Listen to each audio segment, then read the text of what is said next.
temujjanga okwo bwe mala nno okukola ekintu ekyo mu kalowoozo ka leero kengenda obamba n'ekigulalo gide tusimbula video ngenda kukolera essaawa emu nga njogera essaawa mbawa essimu zammwe mwogere kantandike n'akalowoozo ka leero akalowoozo ka leero njala kagende eri bannayuganda mwenna buli mu gy'oli oba oli mu Uganda oba oli mu Africa oba oli mu Asia oba oli mu America oba oli Canada oba oli mu Europe kana akalowoozo kako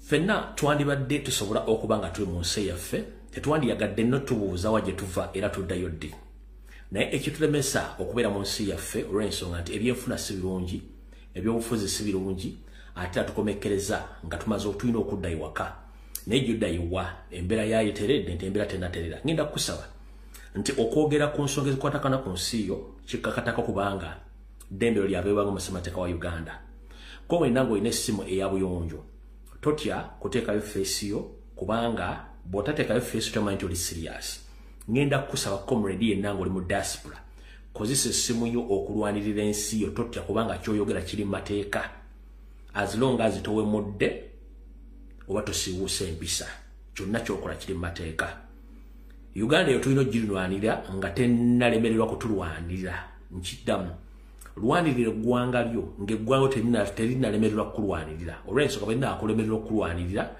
nawe lijja kuvaamu osigale ng'ate oli momboze mu nsi gy'oli nga ne wakati kyasobola kuddayo njala kugamba tuli mu buwambe ffenna nawe gy'oli gye waddukira tolowooza nti oli bulungi eriyo bannansi baayo buli lunaku abakeera complaininga eri abagwira be bayita ba foreigners oba migrants naye ng'olina oba gy'osibuka kati oba okoye kuwulira ekigambo kye bayita foreigners or migrants lwanirira eggwanga lyo naawe oddeyo ewammwe osobole bwe babazzeewo bayita ba migrants oba ba foreigners njala kugamba saagala oddemu kwewuguusa simene na passport ya America nine ya Canada nine ya Bungereza nine ya Europe nine ya no you are called a migrant or a foreigner naye ng'olina gy'ova ewammwe lwanirira ensi yo ng'ensi yo tennazitowerera kulwanirira nkiddamu kozesa essimu yo okulwanirira ensi yo ng'ensi yo tennakoowa kulwanirira kubanga bw'eneekoowa okulwanira kaba kakuweddeko n'olw'ensonga eyo buli muntu ali mu diaspora oba wafulumye oba wayingidde twala obuvunaanyizibwa lumbuye si yennannyini Uganda lumbuye olwaliro wendi enkya asobola okuvaawo bakomredi aboogera essaawa zino we bali enkya basobola okuvaawo President of Robert Kyagulanyi Ssentamu leero waali enkya asobola okuvaawo oba omuntu yenna asobola okuvaawo bwe tuvaawo ng'ensi esigalaawo nedda twetaaga abantu abagenda okulwanirira ensi eyo mu bulungi oba mu bubi teweenyooma buli kintu osobola okukikola ffe tetwazaalibwa nga tukola ebintu bino wabula olw'obulimi bw'eggwanga lyaffe y'ensonga lwaki twesanga tukola ekintu kino nga nfundikira mu kalowoozo ka leero saagala muntu yenna akusiriwaze nga bwe mpulira bitambuza ku social media ne ku mainstream media ekyo kiba kyabugwagwa nnyo kyabuubatuutu omuntu akuze mu myaka oba omuntu najja nakuga nti Robert Kyagulanyi Ssentamu akolera NRM kati nombuuza babanga Robert Kyagulanyi Ssentamu akolera NRM ate lwaki ofuba nnyo okulemesa emirimu Kyagulanyi gy'akola egya NRM ng'ate omulwanyisa ng'emirimu gy'akola gya NRM bali nga nti wandibadde otuleka oba omuleka n'akola emirimu gya NRM obanga agyawagira kati ngenda kugamba ebibozibozi batambuza nti Kyagulanyi akolera NRM naye ate akugamba ekigambo ekyo alwana nnyo Kyagulanyi amuteeke wansi kati ate lwaki alwanya nnyo Kyagulanyi amuteeke wansi ng'ate akolera NRM kitegeeza nti abantu bano politics balimu wakikadde nnyo oyo reverse psychology twamukoowa bw'obanga owulira oli musajja nnyo ng'owulira nti oyagala eggwanga lyo muve mu bigambo by'okubuzaabuza abantu teri mukulembeze wa kyabufuzi atadde Museveni ku bunkenke nga Robert Kyagulanyi Ssentamu ovanga ku musajja ayoyiza Museveni n'atuuka n'okugamba nti yanziba akawo tekibangawo ovanga ku musajja ajeeyo n'ayanika obwereere n'obuziina bw'abasajja badde bayita ab'ebyobufuzi abawakanya gavumenti ne beeraga nti bawagira gavumenti ne bava kukulwanyisa Museveni ate ne balwanyisa Kyagulanyi kennyini ne bagamba nti ba ebaki ate baludda luvuganya kyenkugamba lwanirira ensi yo ng'ensi yo tennakoowa kulwanirira kubanga bw'eneekoowa okulwanirira munnange ojja kuba okifudde oba ojja kuba ng'okifuuye okizza munda kikabadde akalowoozo ka leero tugeze ku teknologi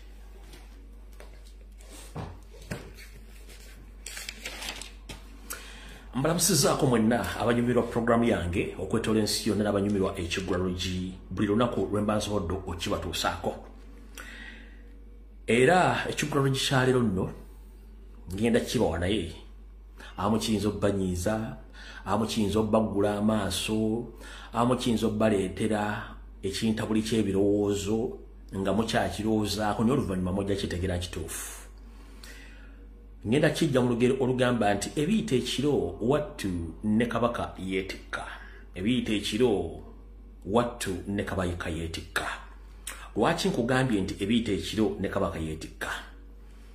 Ebiseera ebisinga mu matumbi budde eyo ebintu bingi ebitambula mu matumbi budde ng'owummuza engalabi yo nga weebase oyinza okuza ati abantu bakola misana wattu ebintu ebisinga obungi bikolebwa kiro mu nzikiza. Lwaki bikolebwa kiro mu nzikiza?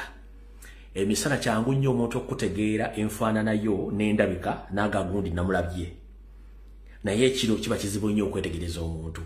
Ebiseera bisinga okwetegereza omuntu gwe atamanyi butya byetegereza omuntu bw'oba omuva mu maaso omulaba obwenyi buno.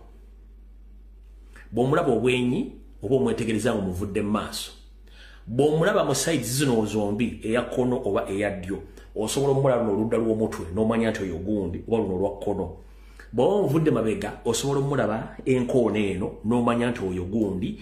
Bw'oba omuvudde mabega osobola omulaba zino entumbatumba, osobola omulaba omugongo n'engeri gy'anyaamuukamu ng'asaawula embaliga oba enkobogo n'omanya nti oyo gundi. Naye ekiro kizibu nnyo okutegeera omuntu. Y'ensonga lwaki bagamba nti ebiyita ekiro ne kabaka yeetikka. Watujja ekiggwalogi kya leero. Ensi nga bw'ogiraba wattu si bw'etambula. Ensi etambula ku bikokujju. Lwaki etambula ku bikokujju?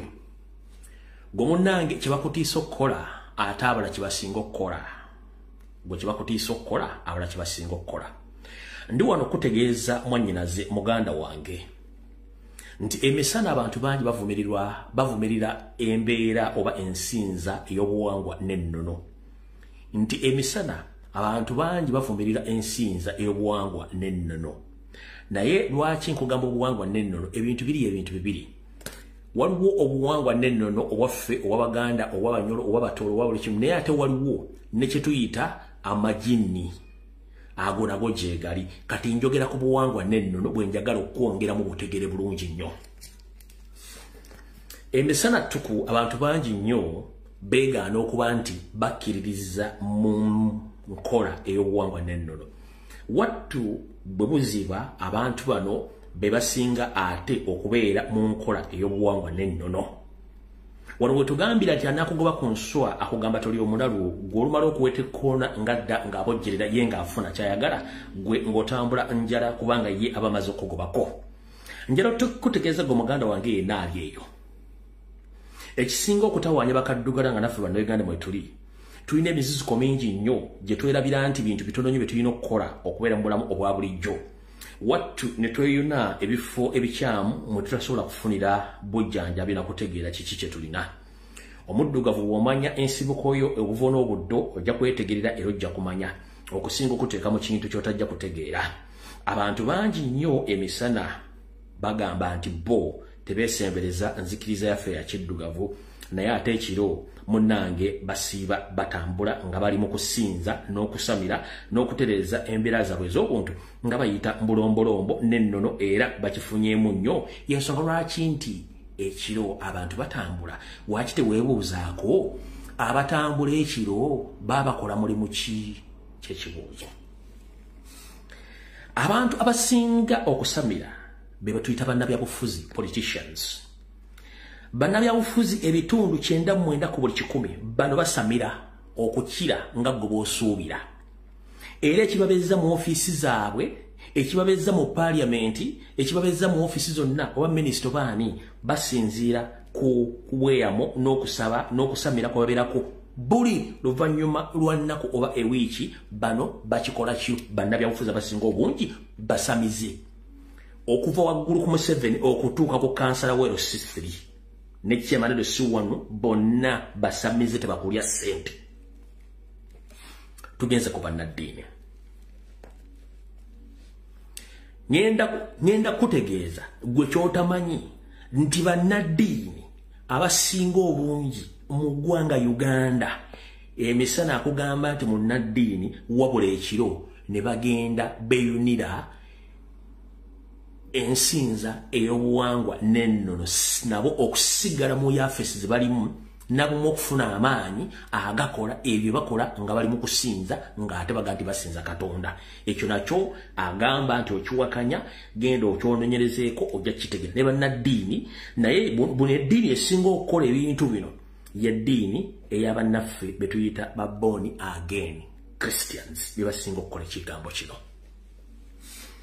Tugenze wattu mbasuubuzi ate kyekiri mbasuubuzi munnange ekitokota sekisandikire ebitundu 100 ku 100 abasuubuzi omuli abasajja n'abakazi emirimu gy'aba bizinesi zaabwe ziyimiriddewo ku mbeera ya buwangwa na nnono era nga kino bakimanyi bulungi nnyo. Buli musuubuzi yenna ku buli 100 ebitundu 99 ku buli 100 bonna basinza ensinza ey'obuwangwa n'ennono obakuumidde bizinesi zaabwe n'okutambuza bizinesi zaabwe. Ekyo nakyo mukitegedde. Tugenze ku bemuyita ba celebrities. Ba celebrities mwe muli abayimbi, abazanyi ba katemba, abazanyi ba comedy, naffe kenyini abogezi ku mitimbagala basinga obungi. Abasinga obungi bano bonnange bantu ba buwangwa na nnono era gye bajja amaanyi ago gemulage bakozesa yensonga lwaki nti bakuga nti abayimbi balogo naye nga ate si balogo wabula basinza obuwangwa n'ennono kuba bamanyi nti amaanyi gonna gye balina okugajja balina gajja eyo. Ekyo mukitegedde bulungi nnyo. Ebintu bino byonna babikola okusigala nga bamaanyi basigala mu ofiisi zaabwe bafuna ssente bafuna obukuumi ate bo beesiga kye babakola wabula ebintu bino birimu emirundi ebiri. Obuwangwa n'ennono mu nsinzi yaffe ekiddugavu tebulina buzibu wabula obuwangwa obulimu amajini oba okusaddaako omusayi gw'omuntu nkuwa amagezi muganda wange tokwatanga ssente yo yonna n'ogende ew'omusawo muganda oba omusoga oba omunyolo oba omutoolo oba omuluuli oba ani n'akugamba nti munnange saddaako omuntu oba munnange ndeetera ekintu gundi oyo togendanga eyo oba weeretedde weekuulidde kayinja oba weekuulidde akabazzi ku ggulu. Nkiddamu buli woogendanga ku musawo omuganga oba omuganda oba omuki n'asukka ku mbuzi ku ndiga ku nkoko oba n'asukka ku nte n'akusaba ebitasobola kusoboka dduka misinde totegana. Empewo zaffe ez'ekiddugavu tezikolagana musaayi gw'abantu. Nkiddamu empewo z'abaddugavu oba empewo zaffe ez'ekinnansi tezisukka bisolo okusaddaaka kasaba kutumanga omutwe gw'omuntu oba olulimi lw'omuntu oba ebitundu by'ekyama by'omuntu oba omuntu omulamba nkugambye dduka kubanga ebyo by'amalogo ebya sitaani ebitasobola kubeerawo lubeerera nga byo byetaaga kiriwo essaawa ezo bwe kiggwaawo ebisigadde gw'ogenda obinyumiza. Kati ekigwalo gikyalero nkikugambye nti abantu bano bonna bakugamba nti toli enswa naye ate abakuga toli omulalu naye nga ate bwagga toli omulalu wabaga nti anakugoba ku nswa ga toli omulalu naye gwe bw'ova ku kiswa ekyo ye ng'atandika okubujjala zomutegedde bulungi nnyo. Awo nfundikedde njala atandika evidiyo ey'olwaliro. Vidiyo olwaliro ngenda gitandika bwe nti era ndowooza ntandise bulungi nnyo. Ekigulalo gikiri kyesifundikidde ndowooza nja kiddamu ku lunaku lwa Sande nkibanyonnyole bulungi ekigulalo gikyolwaliro nja kibanyonyola ku Sande naye kati katutandike bwe tuti. Muno mwe tukolera vidiyo zino nze oya ngikola olw'omukaaga olwokusatu olwokutaano olwa Sande mpozi ng'addewo ekyetaagisa wattu twogera ebigambo bingi nnyo naye nabagamba nti ebigambo bye twogera eriyo bebisanyusa eriyo ababyewuunya eriyo bebinyiiza ate wattu eriyo ebibazuukusa. Kati tugenda kukola kintu kimu kyonna kye mwagala nti twogere bye mwagala okuwulira nedda kubanga tetumanyi mutuufu yaani omukyamu yaani. Bwe tuba tukola programu zino tetuba na producers wana editors no resonga tugenze kizula nti Uganda information bwe tesobola kufuluma ku radio ba ku TV kati fe tujja kumitimba nga tujogera nga bwe ino okubeera kati gwawulira nga kikosezza information gye batufulumye oba tujogedde ku muganda wo oba mukazi wo oba mwami wo oba mwana wo gw'olowulira ng'ekunyiizizza tetusobola kwetondera kubanga abantu abetwogeddeko wammanga tomanyi mirimu ki gye bakola era tomanyi lwaki batuuse bali abantu abamu balina ssente nga basse bantu abantu abamu balina ssente ng'amaze kunyiiza bantu abamu balina ssente n'okuba mu bifo bali nga balina emirimu emikyafu gye bakola nga tajja kuga nti nkola mulimu guno kati febe tuzuula emirimu gye bakola tujja ntugyogerako ate gwe weefuula omukambwe ennyo kiba kitegeeza nti kyokola batokimanyi wabula ebiseera ebisinga nga tonnayomba sooka omanye ekintu kyobogerako kituufu tukimanyi nti mu Uganda ebintu bino wammanga bisinga obbatawaanya era bireese obuzibu mu Uganda bye biri wano wammanga ennaku z'omwezi 20 ezakkuka ku mwezi ogw'omwezi mwaka 2024 ze zino ze zimu ku nsonga lwaki omuddugavu nga ne Munnayuganda mumutwalidde tulina ebizibu ffe kennyini bye twereetera bye tutasobola kutunulamu era y'ensonga lwaki Uganda n'abaddugavu tukyali mabega ekisookera ddala ku buli baddugavu 100 b'osanga ku buli baddugavu 100 b'osanga nkiddamu ku buli baddugavu 100 b'osanga abaddugavu ebitundu 85 ku buli 100 tebaagaliza baddugavu bannaabwe kkiriza obagaana ku buli baddugavu 100 b'osanga abaddugavu 85 ku buli 100 tebaagaliza baddugavu bannaabwe kikkirize oba kigaane kino nga saawudde nti Uganda, Kenya, Tanzania wabula nkikoze nga kiri jjero ebitundu 90 ku buli 100 abaddugavu tebaagaliza baddugavu bannaabwe kkiriza oba gaana enkwe ezenge eziri mu baddugavu ekigambo nkwe nyongerako enge enkwe muzimanyi bulungi nenge mugimanyi kati ngatte ebigambo bino bifuga enkwe ezenge abaddugavu ebitundu 7 ku buli 100 oba musanzeewa balina enkwe ezenge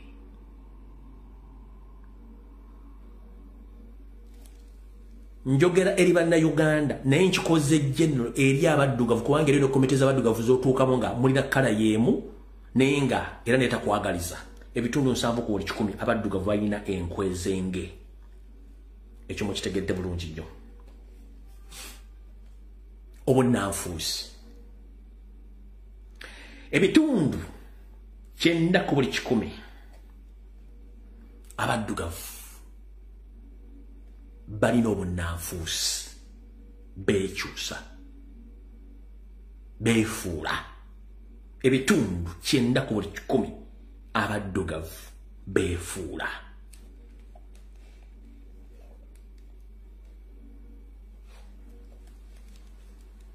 tugenze mu maaso ebitundu 8 ku buli 100 abaddugavu tebayimirira ku mazima gaabwe ebitundu 8 ku buli 100 abaddugavu tebayimirira ku mazima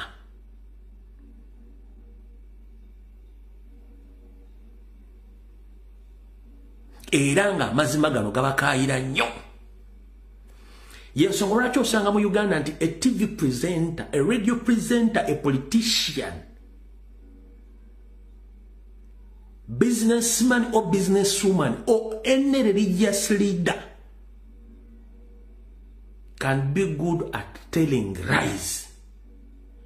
So when we come out to counter those lies, nekibaluma nnyo. Nenga bo bwe babaliyimba tebasuubira nti eri abantu bategeera okusinga bo ebitundu ku 8 ku buli 100 abaddugavu tebayimirira ku mazima ate amazima gabakalubiriza nnyo okwogera amazima gabalukubiriza nnyo okwogera Era gye wegendeze omuntu ayogera amazima akyayibwa nnyo wabula omuntu ayogera obulimba ate asuutibwa nnyo. Naye oyo amusuuta olunaku lwamukozeeko ekikolwa n'ategeera nti yamukozeeko ekikolwa lwategeera nti amazima galuma oba lwategeera nti obulimba bubi.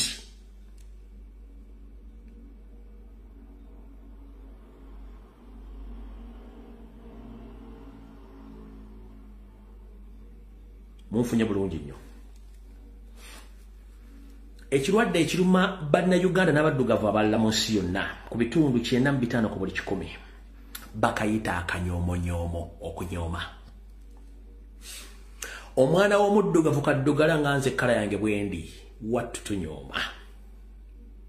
tunyooma.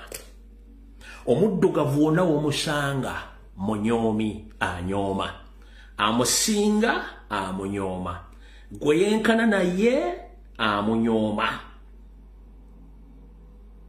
Nkiddamu amusinga omuntu amusinga amunyooma, omuntu gwe yenkana naye amunyooma, nekyatasobola oba ne gwatasobola amunyooma. Gwe kimulemera lwaki yayonoona. Those are the principles of the black race around the world. Okunyooma.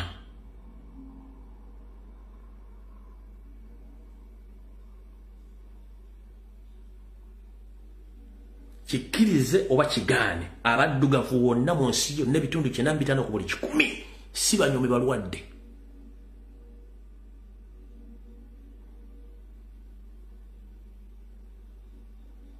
Ate tebakkiriza defeat. Akulaga nti agenda kunyooma n'omuprovinga nti kyakunyoomeddemu kikyamu kimusingamu n'agamba at least ffena tukiyonoone. Okulemererwa boonoona.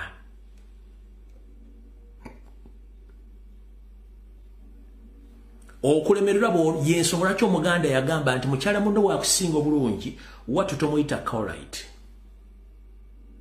Musajja munno bwakusinga ekigere wattu togiyita njovu. Kati ekizibu kye tulina ffenna abaddugavu across the globe tulina ekirwadde ky'okunyooma kino. Tunyooma nnyo. Ne gwosinga akunyooma, akusinga akunyooma, okwebuuza kizibu kyaffe lwaki lyalemererwa n'ayonoona bwonoonyi ky'ekizibu ky'abaddugavu abasinga obungi mu nsi yonna.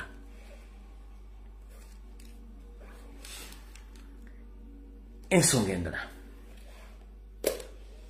bagiyita okweyagaliza, self-interest. Omwana wa kaddugala okwetoola ensi yonna yeeyagaliza, naye ate okwetuusaako okweyagaliza kiba kizibu nnyo. I wish I'm the one in that office. But do you have all the qualities which can lead you to be in that office? No. So why do you pretend that you can be in that office? Okweyagaliza kintu kye kisinga okuluma abaddugavu. Kyatasobola akyeyagaliza. Tasoka kwebuuza ngenda kifuna ntya. Kati bwe buzibu tulina nti twagala nnyo okweyagaliza nene kye tasobola kweyagaliza ate nakyo tukyolona bwonoonyi. So kye kizibu kye tulina ekyokweyagaliza oba kye tuyita kye tuta self-interest mu Luganda. Wali wava olugero lugamba nti tewali alumirirwa nga talina kigendererwa. Ntera nnyo bagamba ng'ofunye ekizibu osooka ng'okubuuza ku mutima gwo n'obwongo bwo n'omubiri be bantu basatu. Omuntu nomo human being oyina abantu basatu b'okonsultinga. Oyina okukonsultinga omutwe gwo, olina okukonsultinga omutima gwo n'omubiri gwo before you involved in a third party or a fourth party. Omubiri gwo gwe gukola ekintu ky'oba osazeewo. Omutima gwo n'obwongo bwe budiscuss nga kikyogenda okukola olyoka okola ekintu ekyo nga tonnayingizawo omuntu. Olw'ensonga nti mu kweyagaliza omuddugavu Katonda yamuwa 10 ku 10 okweyagaliza. Mbuuza lwaki tokolanga ensobi ng'ofunye ekizibu n'opapala sooka otuule omanye ekizibu nkivuddemu ntya nga tonnabuuza muntu mulala. Olw'ensonga ojja kufuna ekizibu okibulireko omuntu omubuuze ekizibu kino nkivuddemu ntya. omuntu oyo gw'ogambye ekizibu ekyo ajja kukozesa omukisa ogwo gw'okuba nti gwe vulnerable in that situation ye kululwa kifuule added advantage eri ekintu ky'abadde ayagala olalongo ky'obadde oyina ng'okimulemesezza oba ofuna bulungi simanyi. Before you invite anyone to help you during your trying moments, first consult your heart, your brain, and you solve those problems before you consult anyone. Because the moment you consult someone to help you or to solve that problem, human beings are not easy to understand. Someone will use that chance or opportunity to achieve what he or she has been looking all along from you. So, webuzenga ku mutima gwo n'obwongo bwo n'omubiri gwo nga tonnayita muntu mulala kuyamba. Kubanga abaddugavu tuyina ekigambo kye tuta self-interest tweyagaliza nnyo okusinga bannaffe. Ekyo nakyo mukitegedde. Kambifundikire mubimale bulungi mubitegeere. Bwe mmala okutegeeza ebigambo byonna njala kuzzaayo otegeere ekintu kino. Ku miwendo gye mbadde mpa abaddugavu bonna gye balimu wattu mulimu abantu nga bali 99% blessed nga tebalina butaagaliza, nga tebalina nkwe, tebalina bunnanfuusi, nga n'amazima bagoogera nga bagalina okwogerwa, tebalina kanyoomonyoomo, ate nga buli kimu bakikola nga bwekiri. Abo ku 100 kuliko abantu 20. Era abantu abo kizibu nnyo okubasanga. Wabula bw'oba basanze bazibu nnyo bakutegeera. Lwaki bazibu nnyo bakutegeera? Olw'ensonga baba bazibu nnyo okusikiriza okuyingira mu kizibu kyo. Lwaki? Olw'ensonga beekengera ekiyinza okuva mu butasiima bwo. Kubanga ebiseera ebisinga abantu abamu babayamba, bwe bamala okuyamba n'ova mu kizibu ate akuyambe n'omulaba kyamulinga salambu eri ensenke n'otunga n'okuga nti singa tewanyamba n'ensigala mu kizibu kyange. So kati abantu bano bazibu nnyo bakusikiriza kuyingira mu bizibu byaffe. Era gyeteekenze omuntu oyo ali perfect mu nsonga zenjogeddeko bw'amala okuyamba n'otuuka bulungi w'otuuse, they ever disappear. They don't stay there to be congratulated or to be appreciated. Munfune bulungi nnyo. Omuntu ng'ali perfect bino byonna ebintu abirina, bw'aba amaze okuyamba tasigala nti omupraising nti webale kola ate singa sigwe sandibadde wolololo. No. The moment they finish their mission to help, they just disappear from nowhere ne bagenda. Kubanga bamanyi nti gwe bw'oyinza okuva mu kuyambibwa ate n'omufuukira ekizibu. Kati abantu abasinga obungi awo babula bubuzi. Ndowooza okitegedde. Si bangu bakusinkana gye bali. Ekibakozesa ekintu ekyo bakimanyi nti abantu abamu okubayamba tayamba lwakuba nti alina kyagenda okufunamu. No, akuyamba buyambi ku lwa Katonda. Asobola okukusuza, asobola okukuliisa, asobola okuwa ssente enkalu, asobola okuwa buli kimu kye weetaaga mu bulamu obwo nga talina kyagenda kusuubira kigenda kukuvaamu omuddize. Era ebiseera ebisinga abantu abo ne bw'ogamba nti omusasula olw'ekikolwa kye yakoledde akugamba onnange nedda nakikoze ku lwa Katonda. Weewalanga nnyo omuntu akuyambe n'atandika okwesoma, oyo si muyambi. No. Abantu bangi bayambiddwa wabula nga n'amuyambi tayogeddeko nti nayamba gundi, oyo gwe bayita omuyambi. Tuvudde waawo.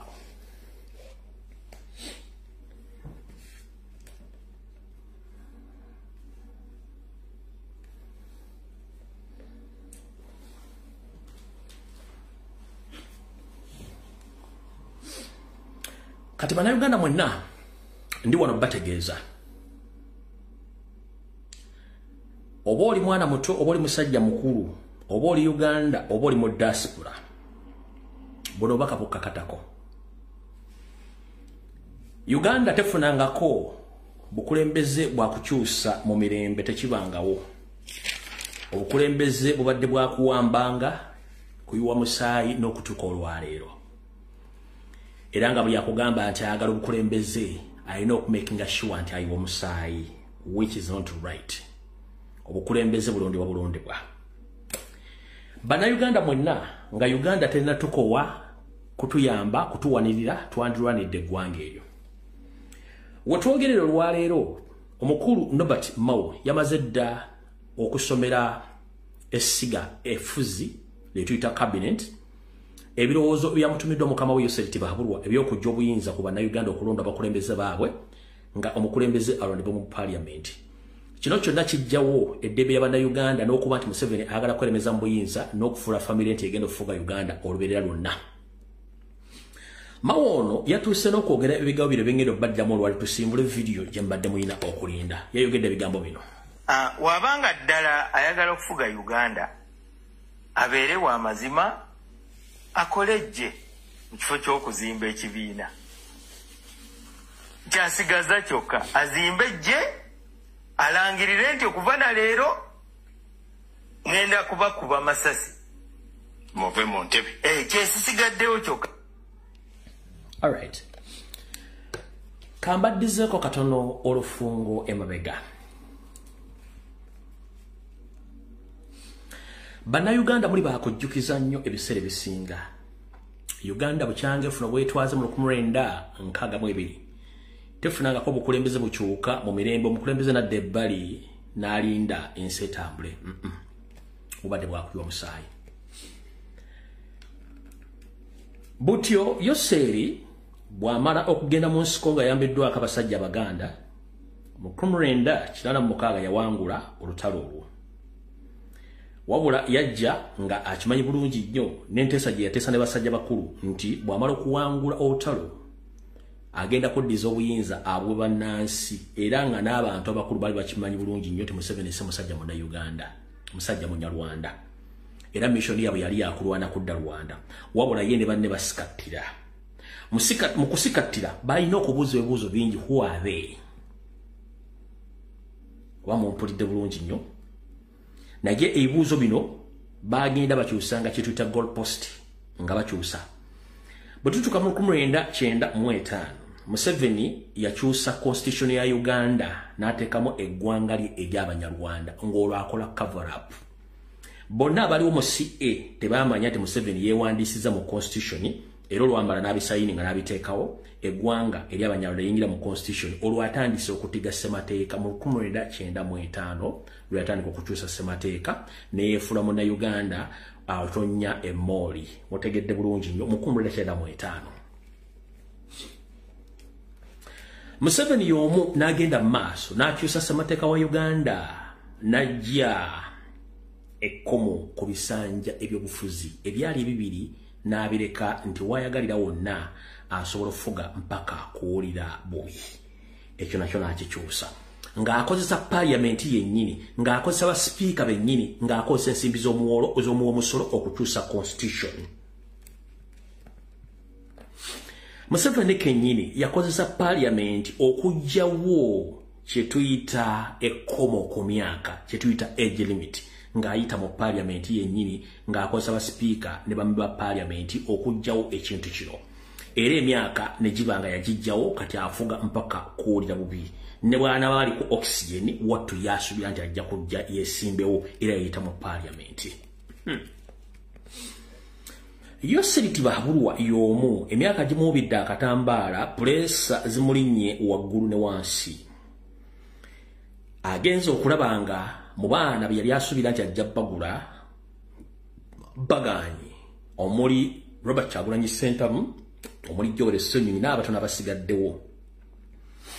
Nga ne social media emufuukidde ekyambika tuganya okusirika byobufuzi tubyogera nga abaabirimu okuva emyaka miitirivu emabega.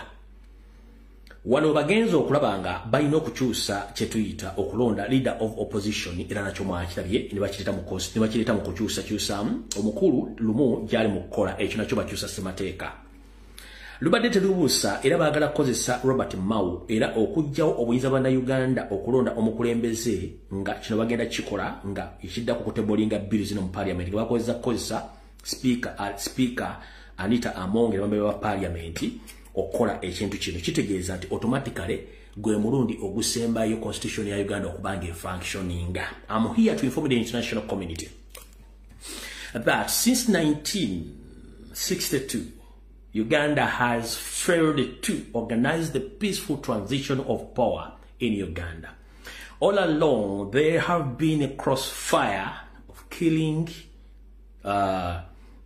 military coup up to now. And I think and I hope that the European Union, the British government, the Canadian government, and the US government, it is on record that you know each and everything and you know the background of Museveni. Museveni, first and foremost, is not a Ugandan. In 1995, he changed the constitution and he included the Rwandese tribe, which is not allowed in Uganda because Rwanda is an independent country which consists of Abatwa, Abatusi, and there is another third tribe which is found in Rwanda. It's an independent country. After 1995, Museveni used the parliament and changed the age limit. Museveni used the parliament to change the age limit. As we speak right now, Museveni is proposing to use his fake opposition figures to remove the post of leader of opposition in the parliament. The same Museveni right now, as we are approaching the 2026 coming elections, he himself and his agents in opposition, they are proposing to remove all powers of allowing Ugandans to elect their full leaders, and they want to turn against Ugandans to allow the parliament to choose the president. As all of you know that Museveni used the system of gerrymandering, whereby he created more constituencies and municipalities in Uganda so that he can get more MPs. As you see the figures right now, if you look around the world as we speak, Uganda has the largest number of members of parliaments according to the number over the entire population in Uganda. The recent census showed us that we are almost 49 million Ugandans, but we have almost 556 members of parliament who are representing the 556 member of parliament, which is wrong.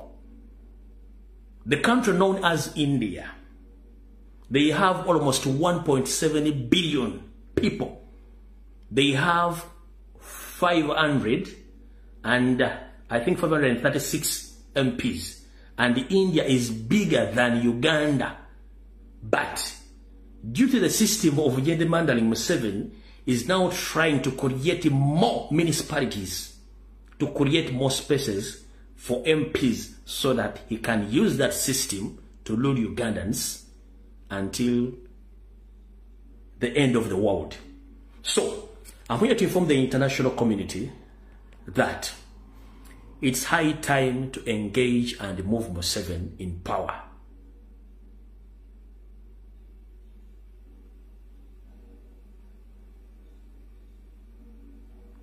And I need the world to know that Museveni is not a Ugandan, and his entire family, all are not Ugandans.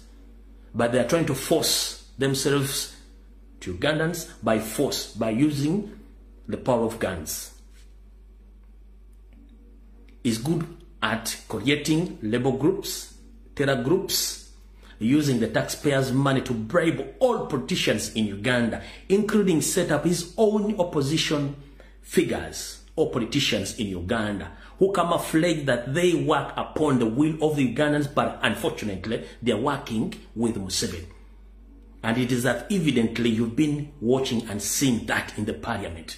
Right now, we are facing the worst challenge that Museveni is planning to use the parliament to elect the president.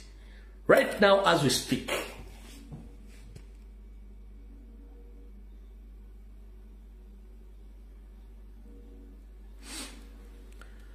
Museveni and his rotten regime, he had already proposed to elevate more municipalities status across the country, and he had already authorized 23 more municipalities in Uganda. These are proposed municipalities. We have Bombo in Luwero district, we have Luwero in Luwero, we have Ajumani in Ajumani, we have Parisa in Parisa, we have Lyantonde in Lyantonde, Nyahuka in Bundibujo, Paida in Zombo, Sironko in Sironko, Kabare in Hoima, Moyo in Moyo, Karuhunga in Bushen, Tirinyi in Kibuku, Mpondwe, Lubiha in Kasese, Hima in Kasese, Busorwe in Butareja, Buroro in Manafa, Isingiro in Isingiro, Chotera in Chotera, Bodaka in Bodaka, Yumbe in Yumbe, Chenjojo in Chenjojo, Kariro in Kariro. What does this mean? We have already 556 MPs. Now he's going to add on more 23 MPs.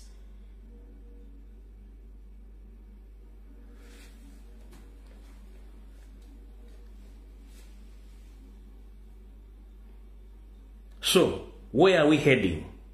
Museveni is changing the goalpost as we speak right now because he knows by the will of people he can't lead that country again. He had mistreated all Ugandans, the north, the east, the south, and the central. He had mistreated the citizens. So now he had resorted using force and political gerrymandering to stay in power because he has all the taxpayers' money and the powers to create whatever he needs to stay in power. Kino nkibagamba mbyogera mu luzungu ebintu bino ensi esobola okutegeera ebintu bino Museveni byakola. Singa ageza n'abajjako obuyinza ng'akozesa bino ebintu byafumbirira kiba kitegeeza nti agenda kuleeta obuzibu mu ggwanga. Akola ebintu bino tujjako obuyinza abuteeke mu magye, abuteeke mu bannabyabufuzi already balinako omukono. Lwaki abalinako omukono? Eno emapu entuufu eraga bambi ba parliament buli kitundu gye balondebwa. Ekulaga nti mu eastern side of the country eriyo bambi ba parliament 144. Mu maserengeta g'eggwanga kye tuyita western side of the country eriyo bambi ba parliament 135.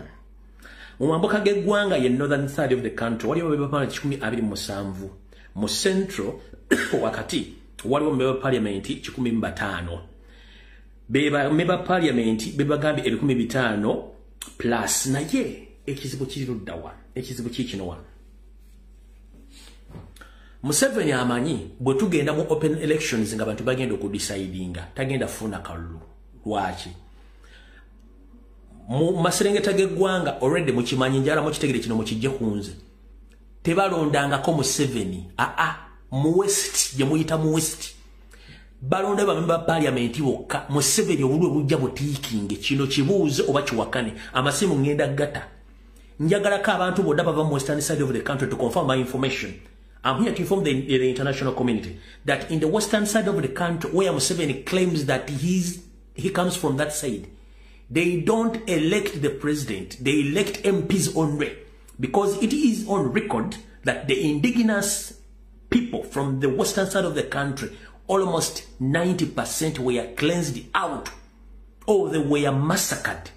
The remaining people right now that those areas, they are Rwandese or the Banyarwanda. The original Banyarwanda from that side all were almost erased or killed.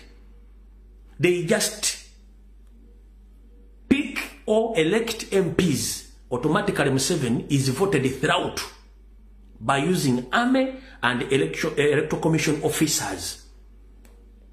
Nchidam nti bwe mbasomedde bifo bino Museveni mu Maserengeta ga Uganda gye batuga nti wali abanyankole tebalonda Museveni balonda ba MPs bokka. Museveni tebamulonda. Museveni already ballot paper zijja ntiikinge ng'afunye 10 ku 10 kiwakanye abanyankole bagenda kuba n'essimu mugenda ziwulira. It is on record.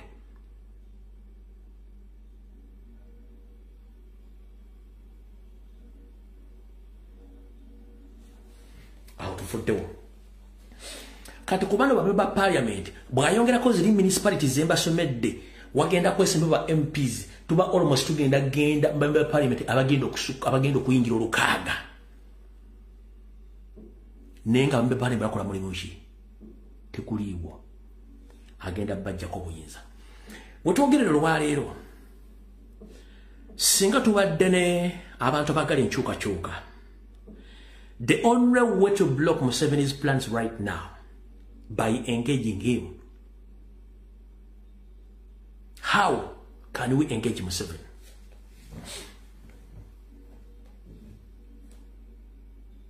You can engage Museveni in his own jungle politics. Museveni use his jungle politics. So we need to engage him in the same mechanism of jungle politics. Which jungle politics am I meaning? When Museveni gets to know his opponent that is stronger than what he thinks or than him, he eliminates him. He used the elimination system to eliminate all his strong opponents to get what he wants in all parts of the country. So the same mechanism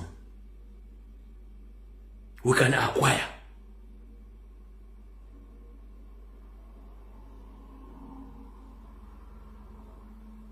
Olw'ensonga wammanga wano mbasomedde engeri gy'akyusamu ssemateeka already kino agenda kikola ani akireeta Robert Mao yakireeta.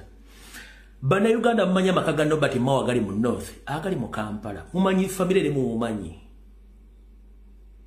to sabotage okuyimiriza enteekateeka. Robert Mao mulyawo nga pizza mumulyawo nga pizza naye n'abulawo e Kenya bajjenzi baakikola buli member parliament yakola effujo balumbanga bamukyalirangako mu makaage parliament ni baagikyalira mujja kye baagikola ne buli omu atuddawo ate tugenda kukola tutyo no atakulekera nawe tumulekera. Ennyanja ekuttoomira ono Mao mwandibadde bwamukyaliddeko dda makaaga ag'omu Northern ag'omu Kampala ye kennyini ne mulyawo nga Gaza oba nga pizza as simple as that. Kuno kwali andaba kubanga akimanyi. Mumanyi lwaki bakitumye Mao? Mao has nothing to lose because his days are numbered on this planet Earth. He is on ARVs. Aina sirimu omukumulwenda kinaanooli aliko abuuka n'okubuuka kati he is on ARVs tayagala kumanya whatever is going to come. Talina future. He knows that anytime he's going to die from today. So he doesn't care. He doesn't care.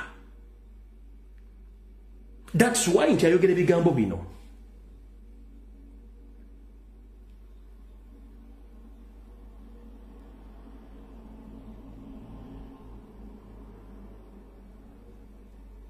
Kyaruwa naye bazanyidde etu tugenda kulwa kuba tuli mu politics mungi nnyo obudde tulina butono bannaye munansonyiwa. Njala tukole suggestion nkipingire politics wange oba nta amasimu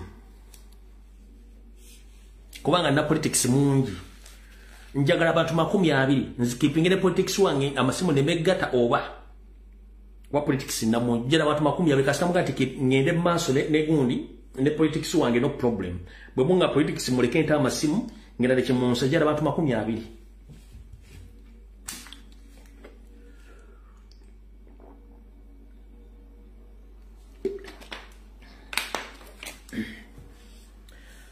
nakafuna ko basatu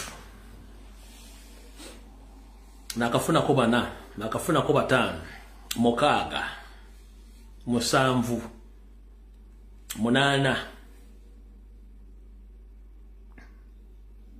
owessimu ali omu ow'ekkumi wuuyo bw'obalidde okuba masimu ow'ekkumi n'omu wuuyo ow'ekkumi n'ababiri ow'ekkumi n'abasatu genda mu maaso great worker comrade keep on kitegeza keep on continue kati simanyi kyetugenda kukola alright katugende mu maaso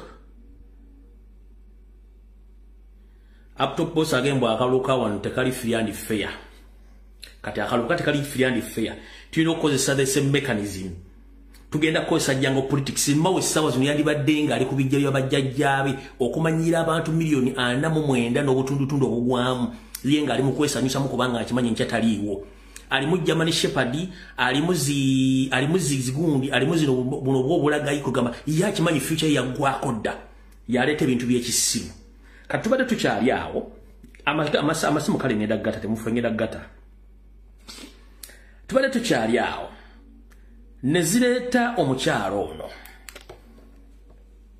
ono kubanga uyinza okuba akakebe nga togeredde ng'oyagala baka kuba oba otya naye nekawaba nekakuba okugulu kumanyi oyo abeera Amerika kati ndooza balowooza nti ebiri Amerika bibirina afande Kyagulanyi abeera nya Amerika nze bwenda oba olaba TV aba yagenze oba olaba TV aba yakomyewo bwe bito tatera nnyo okubeera wano kati eyo gy'abeera amakubo magazi amalala gayita waggulu ga kalina wano zereva tetunaze tuukako Kampala mufunda n'amakubo mafunda tegannaba kugaziwa okutuuka ku Amerika kati nze kyensaba nti obuntu bulamu n'okutegeera abantu bo abakulonda okubawa ekitiibwa n'obutabaletera bizibu nze ndowoozamu nti abeera n'obuvunaanyizibwa obusobola okontrolinga abalonzi bo baleme kutaataganya abantu balala nze ndowooza iwava obuzibu oli mutuufu naye ate era mawanga agakula ng'owaddeko ekyokulabirako wabaawo omuntu w'amaanyi kati gange ono yaliwo okubiri mu kalulu ate naye akumira mu ngeri yanjawulo kubanga omuntu yaliwo okubiri aba tayisibwa mu maaso tomala gamukuba kacipakati ya gaasi kisinziira eya omukulembeze oyo wawaali tetugenda kumala budde buno bakajala busindikira the so-called General Raiso emyaka gye mwalwaniramu giri nobody sent you to bush you went there at your own wish nobody sent you in bush first and foremost ogambye nti omusirikale asobola okuba obubyakakebe no omusirikale wayita mu training bamusomesa target era batwala ku target shooting golokuba nti mu nsiko wali ofumba buugi na katogo ng'ekyobugaga kyali olina bitundu byakyama bisavinga mu 7 n'abasirikale mu nsiko tekikufuula nti olina stake nene mu gavumenti olwokuba nti gwoga nti oli jeno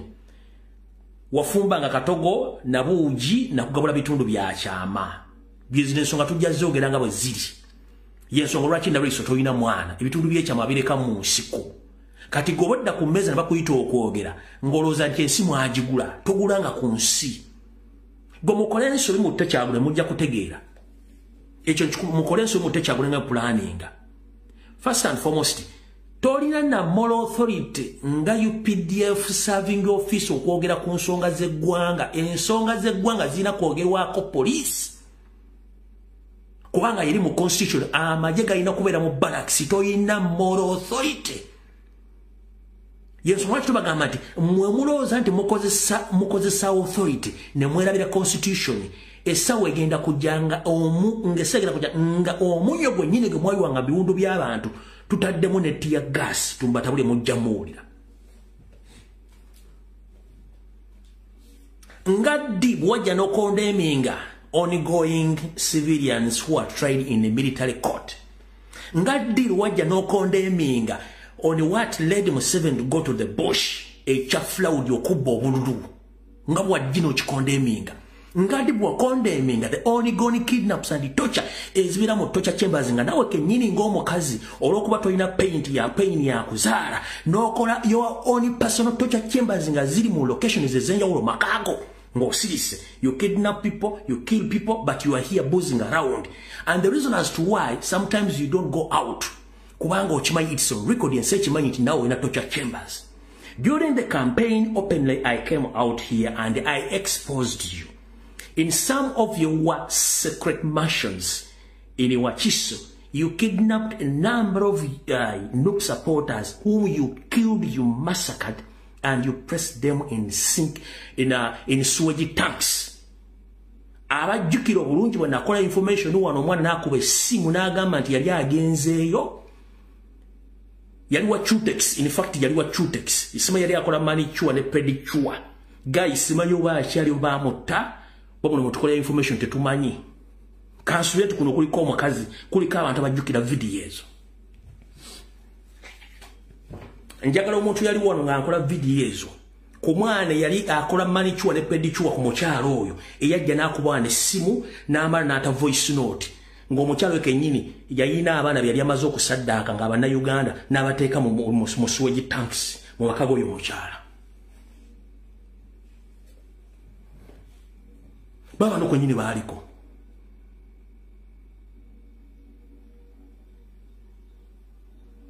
We don't make propaganda here, or we don't produce propaganda. We have the evidence and we produce the evidence. Naraiso, stop your arrogance.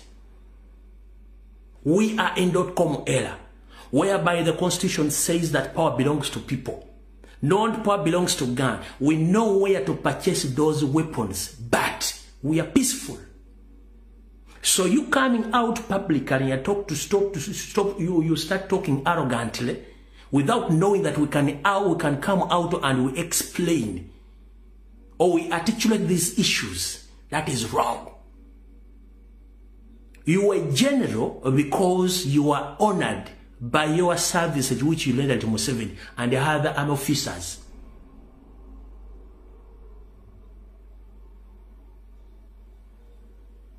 Mulekera wakamanyiro.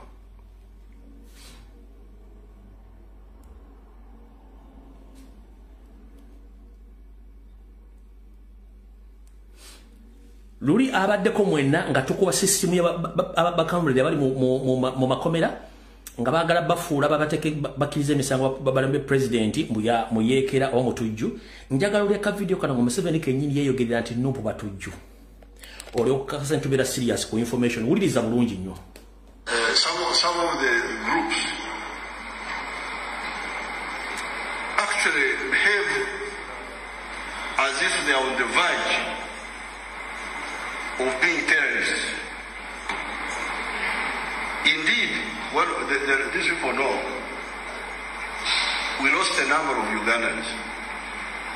You cannot come to justice when you say you are a Democrat on one side and you are a terrorist on another side. And you think you are dealing with people who don't know. Because we know, we have all this information.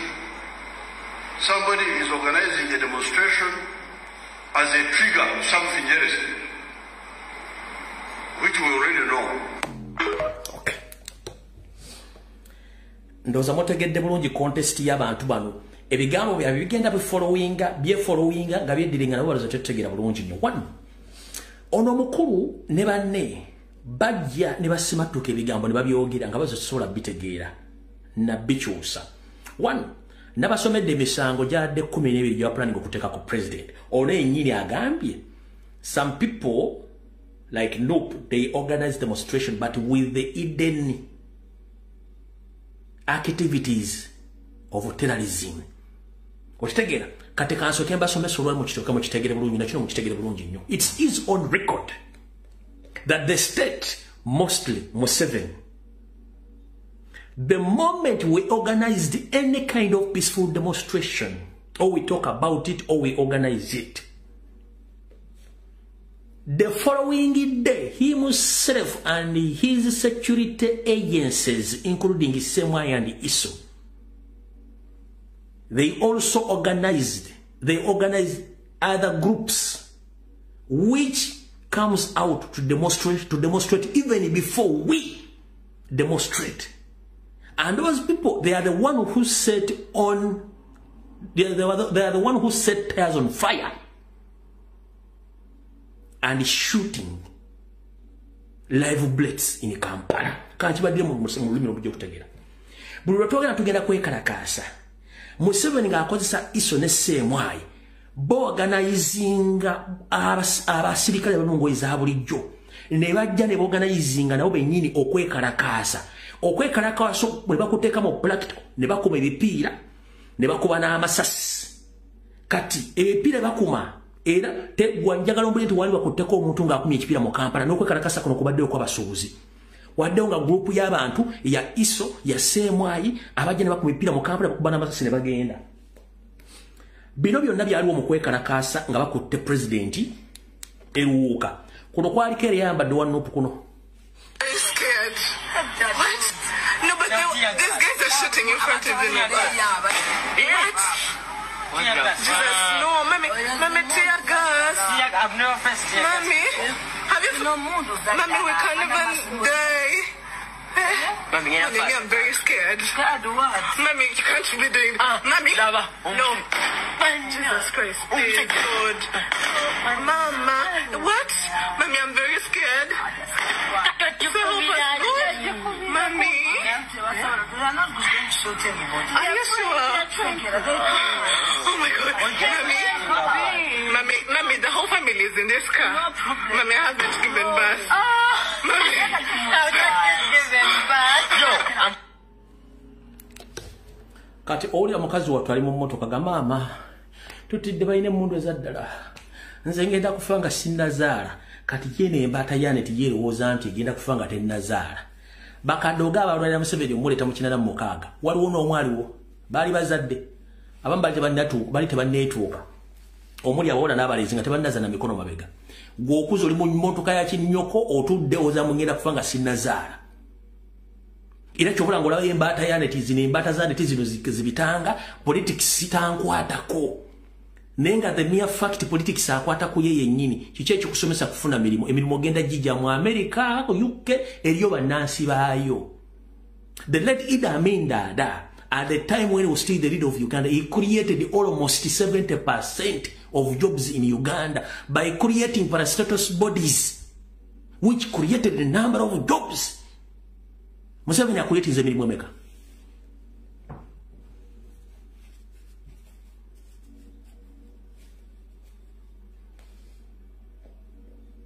Barabale baku masasi kulikuwa mwana Nuupu.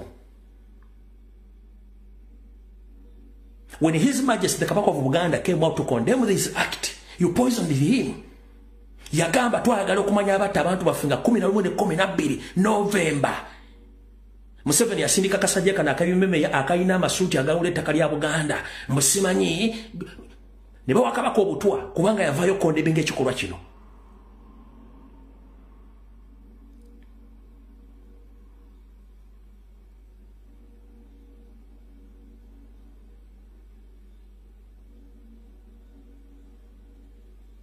Politics tankwatako okusoma kwosoma kwonna abakukola bakwala enjinga ba politicians sente z'omusolo zonna zikuŋŋaanyizibwa zoonoonebwa zisasanjibwa politicians okusoma kumanagingibwa politicians okubawo kw'emirimu gyo olw'obutabawo ku mirimu gyo kivunaanyizibwa politicians ne oba oguddewo edduuka Kampala Capital City Authority ekuŋŋaanya omusolo Uganda Revenue Authority the appointees those are the politicians abappointing abantu abo. That's why there is a Minister of Agriculture neye managing India n'emmere ebintu ebirimu mu Uganda. Minister of Agriculture, Minister of Education, Minister of Sports, Minister of buli kimu kubanga kiddokozebwa wa politician kati gunoga mu politics takwatako oba musiru wa kikaki oba mutokoseeko mubugumyeko musirize oba kuvumbikanga mawolu nti gwe bamala kuvumbika okutegeera okuvumbula.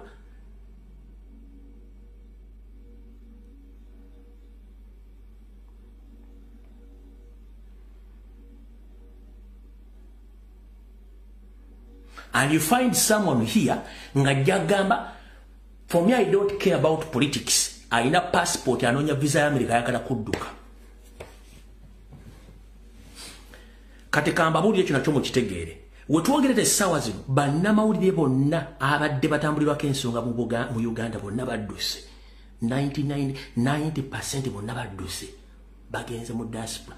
Bafuluma ku speed balinga ngati mu Uganda bagobamu. Lwaki enfuna ntono enyingiza nnene No, enyingi za ntono ensaasaanya nnene kyeki kireeta kubanga economy ya collapsing Museveni yagazi ensaasaanya y'eggwanga sente zigenda nnyingi ku bintu bitali makulu muganyo kitegeera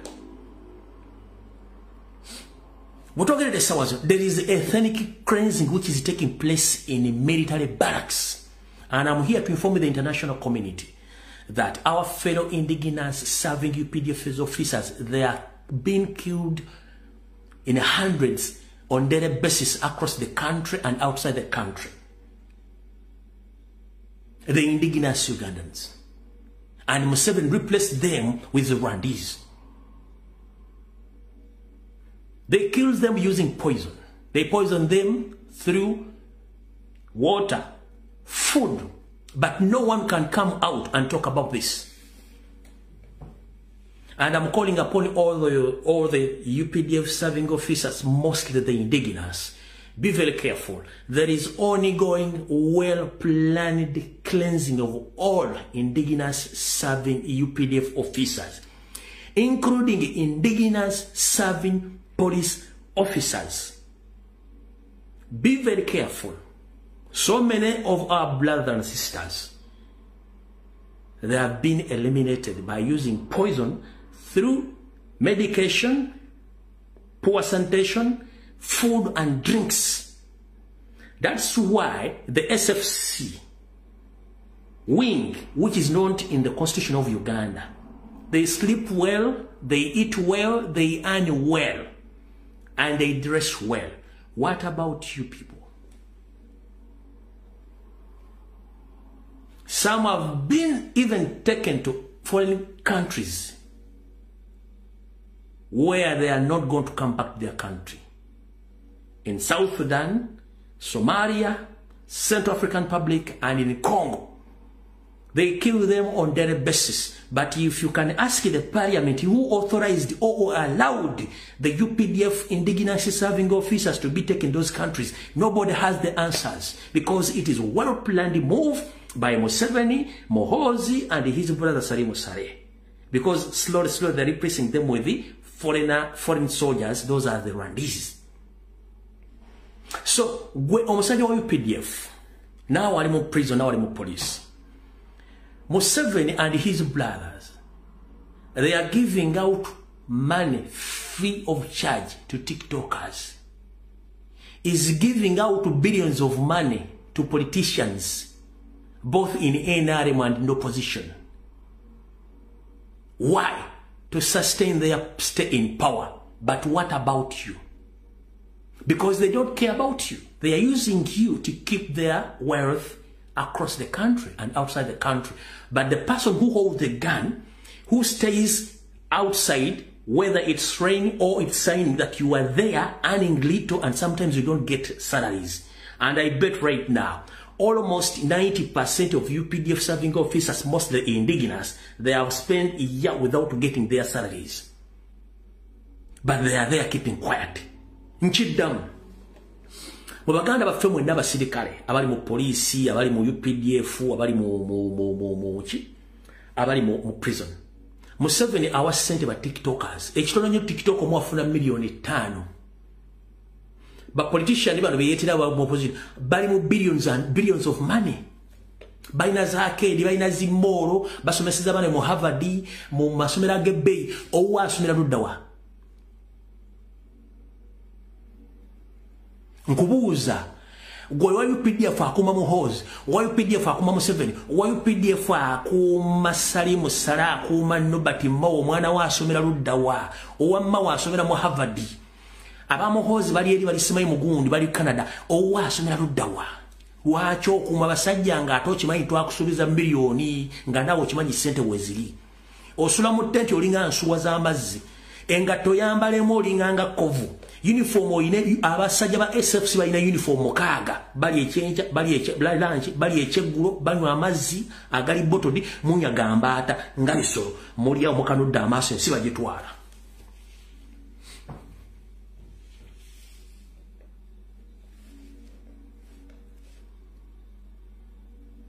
So, it's upon you. Either you join the indigenous Ugandans before it's too late, because as I speak right now, Museveni, he wants to change the electoral system. And he wants to remove all the powers of people so that they can officially handle the power to parliamentarians. So that they can elect the president. So, kino kibagambo kitegere. Guno simu zanyo. Obo yagala biwuliriza watu yagala tabija biwuliza. Na ye kugamba ekiri atabala kikiri nasigadde waka. For instance,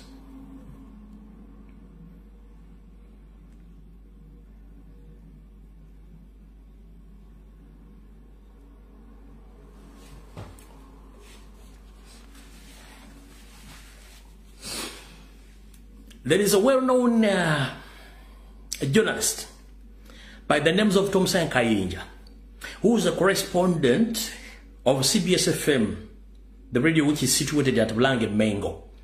This gentleman has been supporting Mathias Mpuuga and Samba almost for 25 years.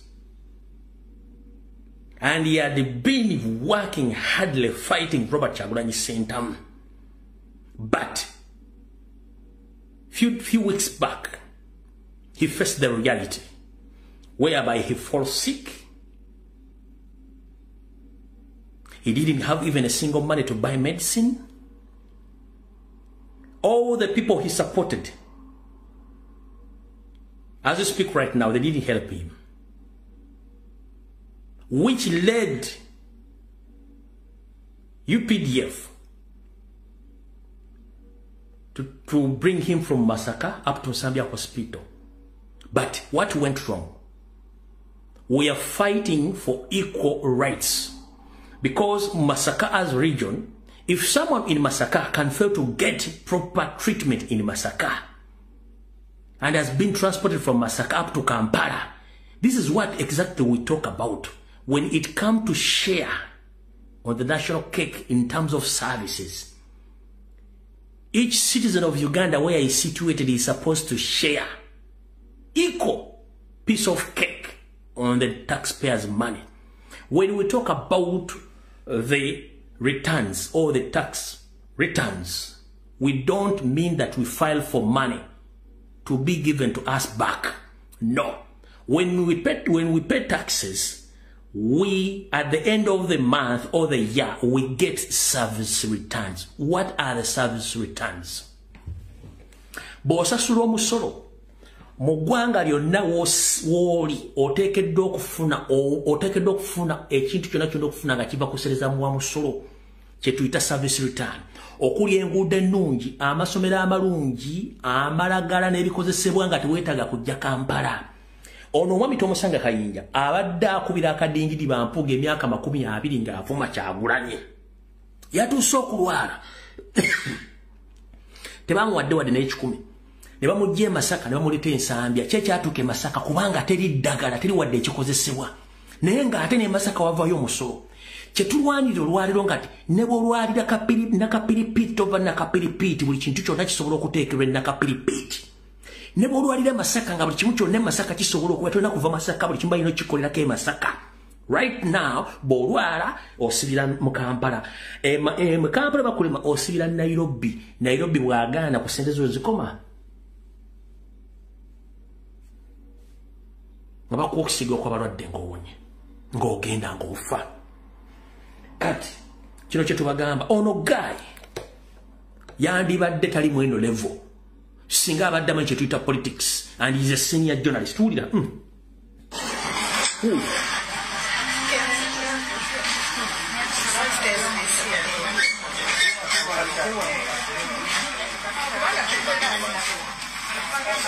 Tubaimuta Thompson Kayinja Masaka.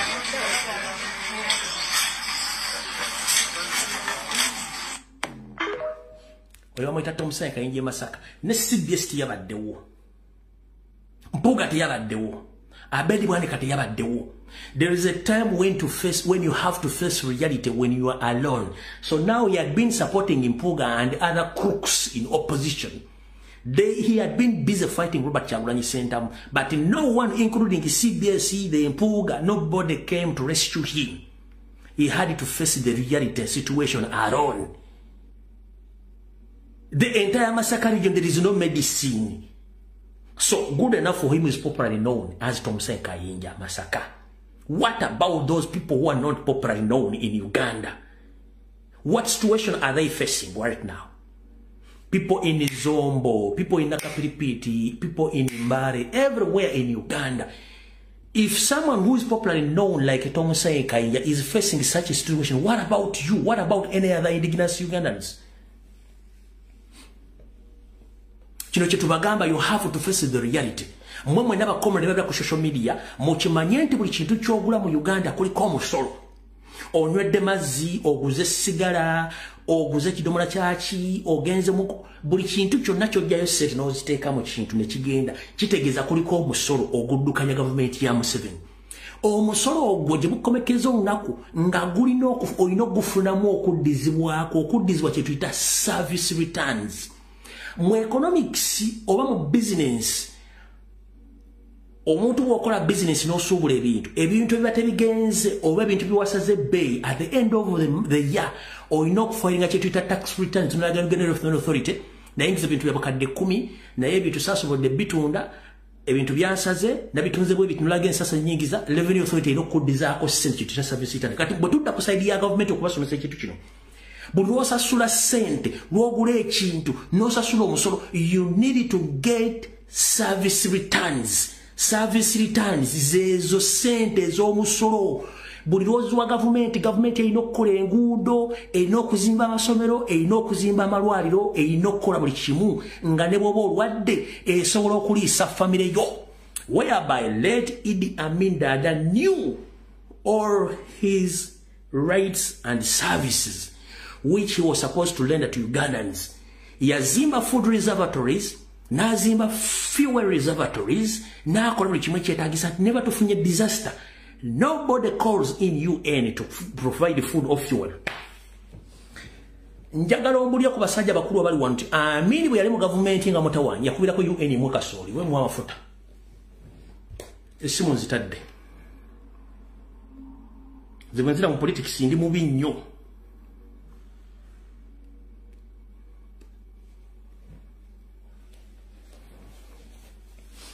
Tuyinza osulawo nzira mu politics ndi mubi nnyo.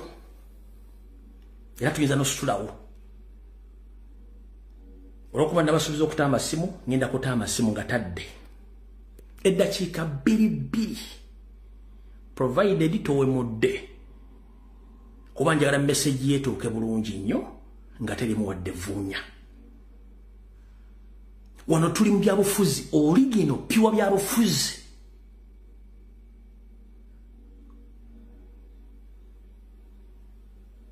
Essimu nzitadde.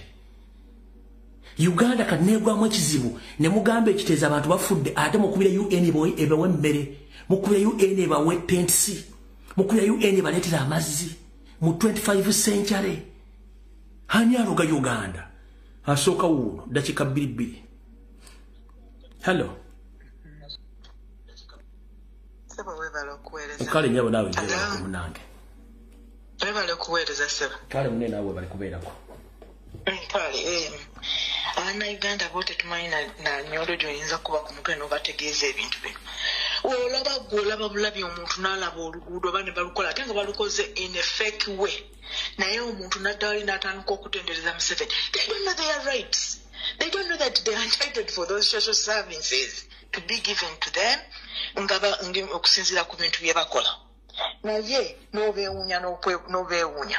Ekyokubiri oyo mawobe oyo nga bw'ogambye abannayuganda batukola ekyokubazuukusa. Abantu ngabo bandibadde tebasobola nakubawa audience. Oli n'abeera muli n'alugira n'atuuka audience. Badde tebanwana amawulire ga NTV obusungu ne bunkwata. Ng'abantu balina Museveni eri ebunyolo yabateeka dda mu campusi n'ababbira amataka n'ababbira minerals nga bali wali basinika mannyo n'omusajja. Kati n'okyewuunya nze bannayuganda mwana ya Mr. Lumbwe okwogera kw'abo abantu oyinza okukeesa n'olunaku ng'ate n'abatawala balina okwogera naye webala okuweereza n'okugula amaaso abantu oba bagambye be banaalaba. Kale beera bulungi. Kale Mukama akonkomere. Amen.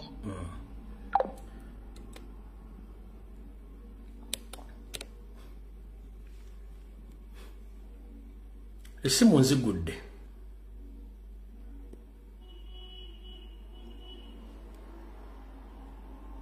Ebyokwogera bibabuze mubitegedde nti si byangu. Hello. Sabo gye baleko. sona jebaleko nkale sebo goli ku muzinda le sawa zino webale nnyo muganda wange webale kutuweereza nkale sebo amanya bamutaka tongole nsinzidde Boston sebo ekintu kyenjagala okugamba baganda bantu bannayuganda kiri kimu Museveni wateera ekintu ekyo mu parliament Mao wajjira n'agamba simanya bajje kulekerawo okulonda president fenna tweyiwe ku street oba oli weggulu oba oli waawa tweyiwe ku street tujjeko gavumenti eyo kubaawo ekyo kye bayita epitome kiweddeyo byonna bye batukola biweddeyo ako ke kasembayo bakirowolezaako ne bakireeta ku parliament era tubagamba tebakirowooza nako kireeta ku parliament obuzibu bwe tukola bulijjo tubawa n'omwaganyi okukireeta kati tebalina nakukirowoozaako kukireeta ku fulo tebakirowooza nako oba kirowooleza tweyiwe ku street eyo gavumenti tugijjeko tukooye tukyuse Uganda wabale nnyo muganda wange kandika abala abakozi baweereza hello sebo hello teacher jebaleko sebo kale sebo nawe jebale kale gwaliko webale kuweereza amina sebo kakati nze ensonga yange ndi munyankole mpambalala aha banzo tugambire mu runyankole ate omulimbarra omulimbarra tali muntu akwetengenerera kugira ngu nayiterera kalulu wagamba isinjiro wagamba ebicweka byona ebyambarra isinjiro aliyo omwami bamweta Rwamerama Meja Bright Rwamerama Meja Bright Rwamerama nakwatagana n'abantu abalyomu omukyanga bateera abantu kiboko bateera amasasi kiro mihangwe so na hati nobundi onindeba kugira ngu bali mubenda ngo bateeko parliamentary elections kugira ngu bano bavotinga president nawe still nikiza kuhinduka ngo bariya bagaruke baziye bafugagaza abantu n'emundu babateere baronda obururu aho buriya kirina omuntu akulonda karuru there is a lot of places there ali ebicweka bingi omuli Sinjiro ebitakumanywaho kandi ebitine namuna kugira ngu bine network kugira ngu abantu bali informed abantu tibakubifa ebyo kugira ngu bateere obururu bariya nabo barondere bakwenda Rwamerama aliyo nanogwe anko wa president ogwe anko wa president ogwe abari na Salim Sare hello agenda maso sebo abo bona bali omu Sinjiro no bali bakiteganisa bona bakikwataka kuna ba LC5 na ba LC1 na ba LC2 bona Sinjiro tekiro kujangu actually nimba rayona taro toina ogambra onkani ndigayo ningambra abanyankole ndesa yayika twena tukwata ndese twemukire hamwe twabatakozire like for instance nibareba ngweki okwibitaka okuba itaka umukira mu Buganda n'imbarara gyekiri babba abantu amataka nemumbarara abantu bababya amataka nayo kintu ekiri nti embarara abantu basirika nenga nimbarara kyagenda wala abantu baba jedda kutaka kati bwekituuka kweno ate mu Buganda ate ekyo kibadde kisuse kubanga kati mu Buganda kyo kirabikidde ddala nekyensaba abannayuganda ffena tuzuukire wamu tukwata ne ffenna ate tuve mu bintu by'okupointinga fingers at each other luno olutalo lwa ffenna tulwanire wamu wankwadde abanyankole nti tebalina ddoboozi ddene lye boogezezza naye nabo bali mabega tuli mabega ffenna tubiraba and some of us we want to come out and explore and twogere kwegamba to exposing abantu bano naye lwakuba nti actually tikyambadde njaga obeereko ofune gundi tukwatagane n'abanyankole abasinga kubanga abantu bantuukira nnyo baagala okuweerezaayo ensonga zaabwe esimu yange mugirinda njagala obulira abantu Museveni bamulonda mwankola babantu ba MPs the western side of the country do they elect Museveni or they elect MPs only they don't ne MPs mbarara yonna abanyankole bonna tewali muntu aweereza movement NRM tewali bagiweereza but these people they just come and sit on them that they voted bugenda okuca ku makyanga balese voting ballots zonna nga zijjudde nga teri muntu agenda okwogera basula bakuba amasasi basula bakuba abantu emiggo nga buli muntu ali mu nnyumba ye nga teri afuluma ng'obululu babuleeta ne babuyiwako ku makya ne bateekawo lines ne babakugira mwena ne babasalako nga tewali muntu ayingirako ku voting area tweyanza nnyo sebo kale tukyawola munonga okuweereza kale naawe bali kubeerako hello Sebo. Jebale ko teacher. Nkale sebo nawe jebale ko. Nkale teacher. Teacher ne yanze wotandikidde wonna. Ebintu byeyogeddeko byebiri mu Uganda byebiri mu nsi gye tuli mu kati. Abantu ffenna twali mu kwezuula ki kye tuli. Ayezudde bw'abuulirako munne ate amulyamu lukwe n'ayongera ki okumulemesa kyagenda okukola. Esatagano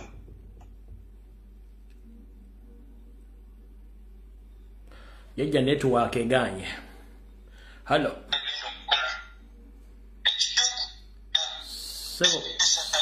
Sebo jake simu wa TV.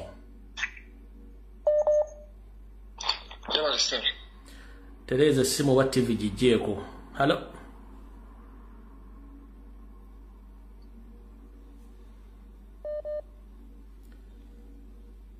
Hello.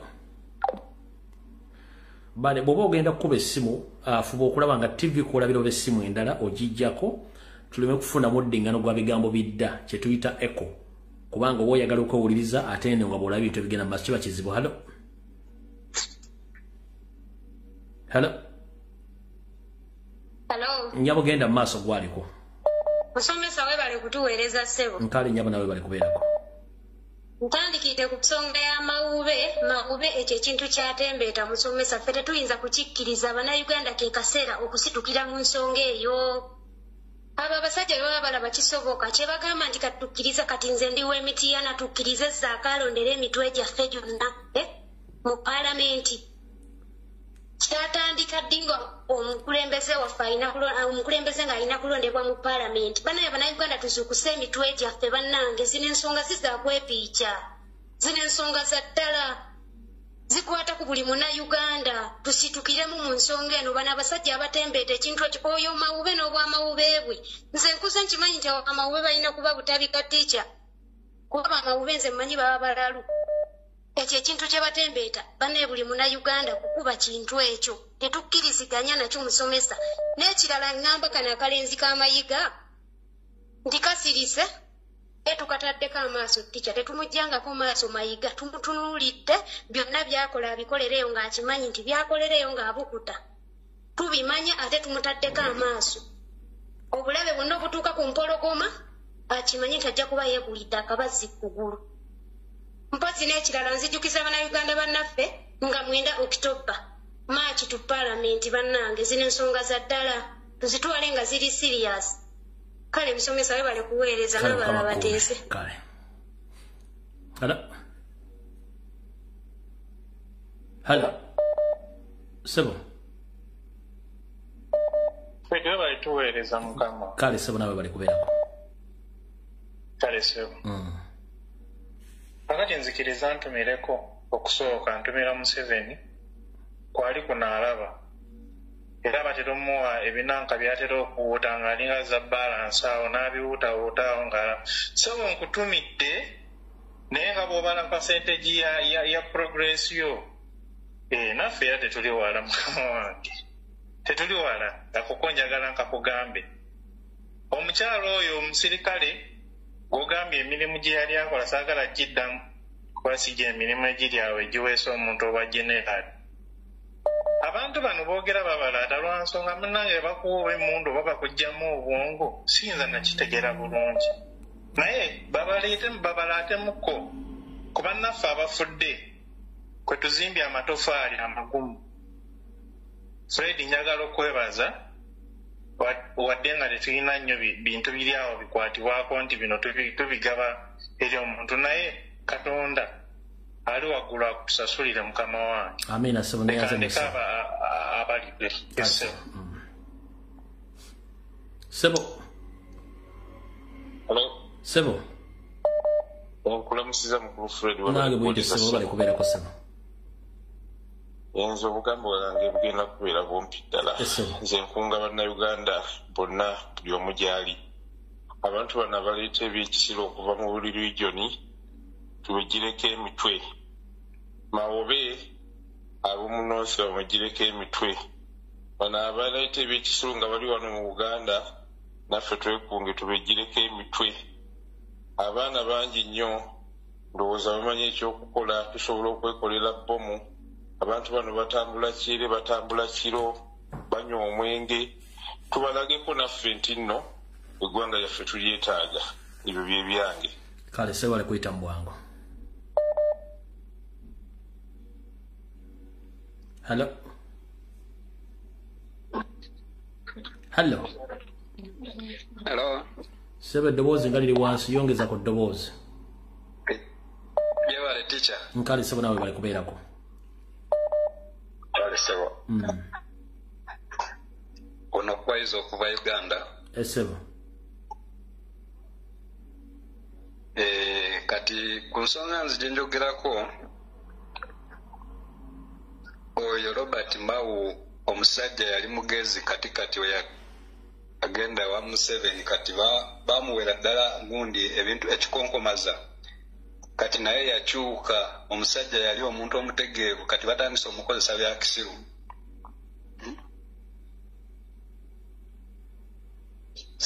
Kompulira teacher. Nkuwulira sebo genda mu maaso.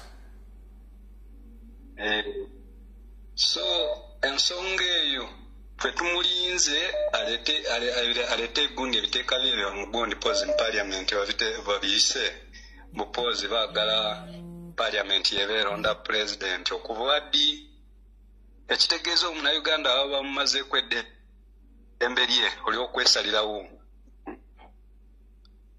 So abantu bonna nze nkubiriza abanauganda bonna bateka amaaso ku musajja oyo kuba amanyi nti essaawa yonna embeera buli lweba nti gyayitira yonna kyetaaga okumuteekako ki akazito. Musajja yali mugezi ng'era ayogera ebintu ebirimu amagezi kati yagenda ewa Museveni kati n'atandika okwogera ebintu yakyusa olulimi. Simba wakati awo. Kuba bamuwakyojjamu. Simba wakati awo. Mwawe otabangako mugezi. Olw'ensonga nti ekiseera twate tunatuuka kiseera kutegeera nti musiru.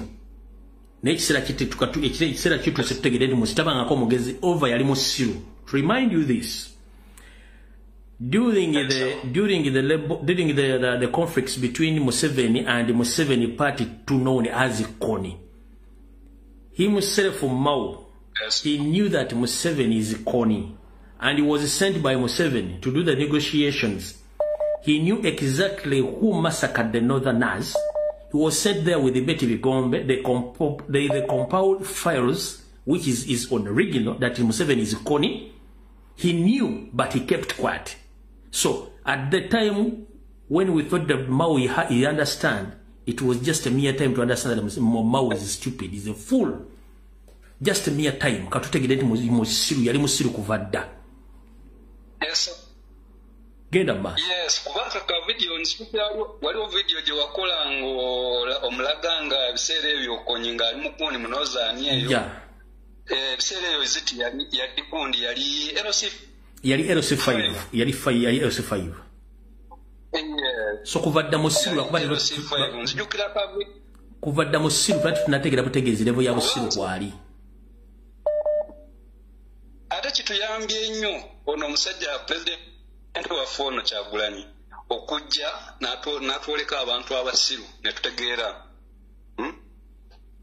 So kati eggwanga lyonna saa zino bali kulifuula matongo. Kukola bye baagala byonna kumala kuba na byabwe. Nsigadde tikya nsigadde Fazali Mayuge. Kale kama kale. Hello. Hello. Hello, teacher. Sebo je baliko. Kale sebo naye je baliko teacher. Teacher nkuwulira sebo. Genda maaso. Teacher tusiima ensiima yo sebo. Sebo. Naye Uganda ni waliwo omusajja gwe bayita agenda asengula abantu wano ku Mityana Road. Omusajja ono yeyita Kalemba agenda asengula abantu wano wonna ne tusaba omuntu kubiremu ku ttooki. Seetaaga kuba ttooki obuyinza buli mu bantu. Bwe munadda nti nze mbakubira ettooki ng'osobola omwekolerako. oyo baba manyina kuba temusobola kusituka oyo mukomoni kasiri eggwanga yabala yabage ekyo taxi tutulekutula zikumako omuli n'abakuba embooko oyo mumukwate munyiga ekyalo ne kiwona lumuteri muntu addamu kutwala ttaka lyammwe baba manyira kubanga temulina actioni ekyalo kyonna agenda asengula amalalo g'abantu jajja nkubuulira toleekana nansi noonya kalemba munyiga empamyo period case close teri ajja kudda ku ttaka lyammwe ku kyalo kyammwe kati kiki ekirala waliwo omusajja kwonula ina ono gwe bayita Bukenya ngaatu ajolonga nnyo swago gye tulimu Bukenya yani mpozi Bukenya omukulu oyo yani musajja bamuyita Bukenya media muganda wange kankubuulire tomalanga bisebe na mbizi kubanga embizi yagala nnyo abantu babeere mu bisooto nga yo tetulina budde bwabo abawuliriza bali ku mukulu ng'omuntu bw'agamba nti Bukenya ng'endowooza ye yakabano tobuuza amannya ge yaani teri muganda ategeera ayinza kuvuma kyagule bonna batono banoonyeeko bonna baakabano period temulekana na bantu abawuliriza bali ku programu kuno tusaba bonna ababazolonga ababajolonga swagu yaffe tubanifuro tubajjeko kale sebo toyanza nnyo sebo Kale neyanza sebo. Kale. Hello. Kale sebo nawije. Omuntu yenna ali ku live kuno. Enamba nagitaddeko ey'okubako yeeno wano gye mulinako enamba gye mukubako nga mujja kubako direct nkyamu enamba gye nabawadde yiino wano. Genda maaso sebo. Tusimanye empeereza munne. Kakati nnaye mukulu Fred Ticha. Sebo. Nze n'emikwano gyali twagumbira tugenda kukolamu akabinja tugenda northern sawas naye tugenda makinga sure nti maama mawube yejjusa lwaki tebakozesa kondomu nga bazaala ekyonzira ekitegeera tetugenda ensi yaffe tegenda dobonkana nga abasajja bamulya bunyonyi ekisajja ekitemu ekyalwalala dda firimu ne kigwayo okukulisa esiteefu ebiteekateeka tugenda bikkiriza era saawa zino alabire ku maama wo omutamiivu smart amala emirundi fe abamukolako kati saawa yonna alina tugenda kuuma tulumba noga semusamusalira ebyange kale mba tulabira halo Techa jebaleko nkale maama nawe jebaleko Techa lwaki tulinda etteeka lino mawube olitwala mu parliament anti kyetugambye mu munoonye tulina okutandikira n'abantu betumanyi nti bayinza olikkiriza already tubamanyi abali compromised mu parliament tutandikire kwabo Museveni tayinza kusasula ababaka bonna mulundi gumu n'asasula ab'Embale ab'Masaka ab'Eggulu n'abasasula ng'abantu rather n'abakuuma ng'abantu security n'abawa ne security waka waabwe bw'abanga ababaka batambula na mmundu zi patro ewaka tewali ate era bajjawa ab'omu kibuga ab'Embale bajja sigala tebalina ensuku tuzirumbe ewaka tulumbewo oba bamama baabwe nabo tubalumbe naye batuteza ebivulu kivulu after kivulu bwe tuzina enkudi bwe kinaavaawo nga bo bayisa amateeka gaabwe bwe limala oyita ebyo mu bivulu byennyininyini kye bagenda okuba bomu bagireyo kiri nti America yalangirira obutujju twebeereremu bannange tekyawe bali kuweereza kale mukama kuume halo yebaliko sebo ndyawo sebo n'ogamba ki esebo ekindi kwe nagamba wagamba bibakalulu omu western obukozi omu western akalulu bakiiba kubanga atiiwa emera okagira ngu akalulu kuba akatire yayiganya asiibi nekiba kitali kukola makulu obula hariho abantu abafiire abantu abakuba barwire hariho abantu ijo beeriyo batari kubaasa kwija kuteera akalulu ati oyo okagira ngu afiyayo 10 automatically nkyankirebuka ngu akalulu okagira ki okakiyo nkitakwetaaga kugira ngu baze kukora investigation baze kubuuriza baze kukora ki ekyo kyokyo kandi kinkikoleka ngu akalulu akagira ki bakakiiba ningashi nebakiiba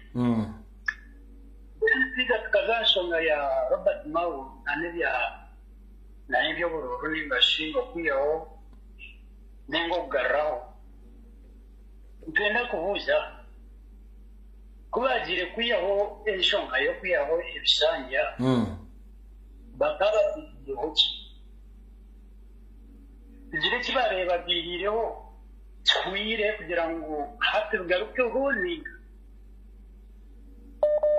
sente zo mu bumuso izuba bakozishe omukora ebyo kuyaho damu limitsi eze sente zo nibazibarankayi kandi ube hati nibabarankayi eze sente zibakwenda kukozesa kuyaho kugaramo emyaka ege damu limitsi so eyo yona nibabikora kugira ngo babuzabuza abantu kuko kiri abanyarwanda kugira ngo bo ahawiro bimuke barwane reconstruction yabo nabo berwaneho barge umukubihabirwa kw'aba bantu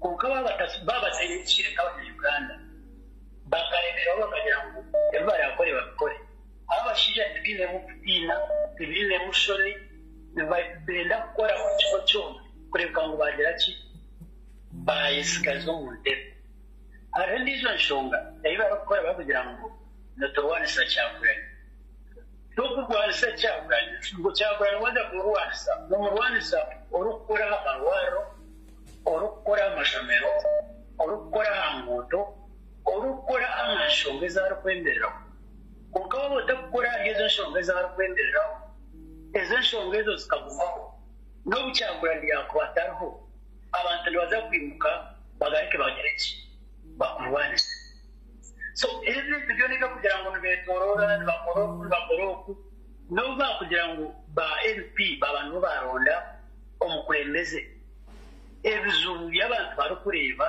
ningashinzwe kubona abanisa abantu byo byarugaho tubikabijire shongeri ngo yesebo bakore aha bintu ebyo gukora ki ebyo kubuma abantu ebiresire cyagwa yashayininga konka babatabukozireho ntwenda kubamanyisha impamvu turi babatakozire ahashonge zikuru n'abantu bakareka kwata abantu bakareka kwita abantu bakareka kubinga abantu abanje byabo ezo nshonga zabaziro nuba kugira ngo barondera umwiremezi w'ihanga umpayane ebizubere byabicuru ubona nabo abantu baza kumana bakora ki nibimukana barwanisa government mutakerejeho tuyanziza nyose sanga bazitegedde abandi osiyo kronje kale sebona mukama akunkomere hello sebo Ramsiza teacher nange bwento sebo gebala ko sebo kale sebo sebo the teacher songa ngeri bweleti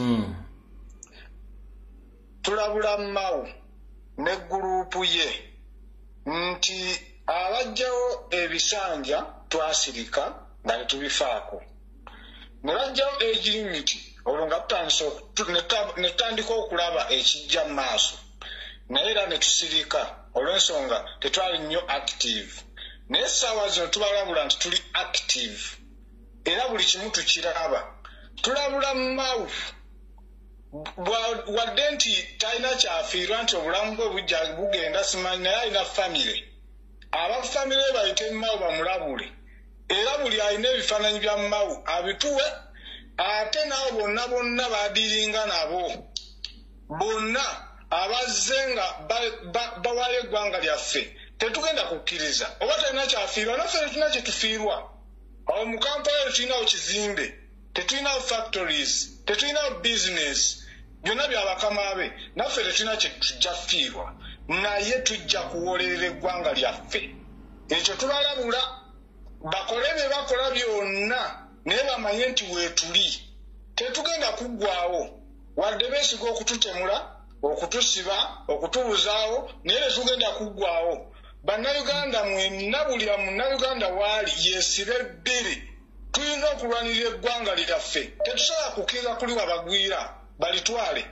ate tulina okumanya ekintu kimu nti teri mbazzi etema muti nga terina muyini embazzi eba n'amaanyi ng'emaze okufuna omuyini tosobola kukwata mbazzi n'ogitemesa muti ne gugwa nga teri muyini kati bano bammawu bayambye Museveni embazzi bo bafuuse emiyini okuyamba Museveni okutemula eggwanga lyaffe ditwala naye tubalabula buli omu wali amanye nti tulina okuwolera eggwanga lyaffe ebintu byonna bye batukola tugirabye tetulina kitya kyetutalabye batukutte batusiyaze batubuzizaawo batugemu amannyo batusse batukoze buli kimu bakagonza bonna bali eyo ba victim abalala bali eyo abalala bali mu bwaŋŋanguse tewali kipya kyetutalabye kyetutamanyi kyetutawuliddeeko kati naffe eggwanga lyaffe tujja ddiwoolera bakole byonna bye bakola nga bamanyi nti weetuli ate tulaba ate tuli active buli alina ekifaananyi kya Mao nga famire ye baana be bakazi be babireete tubitinde ku mitimbagano buli omu amanye nga bwe twakoze ebya Lusoke ono simanyi ayogera poliisi nga bwe twabakoze ebyo ebyange tica tuyazanyo ssebo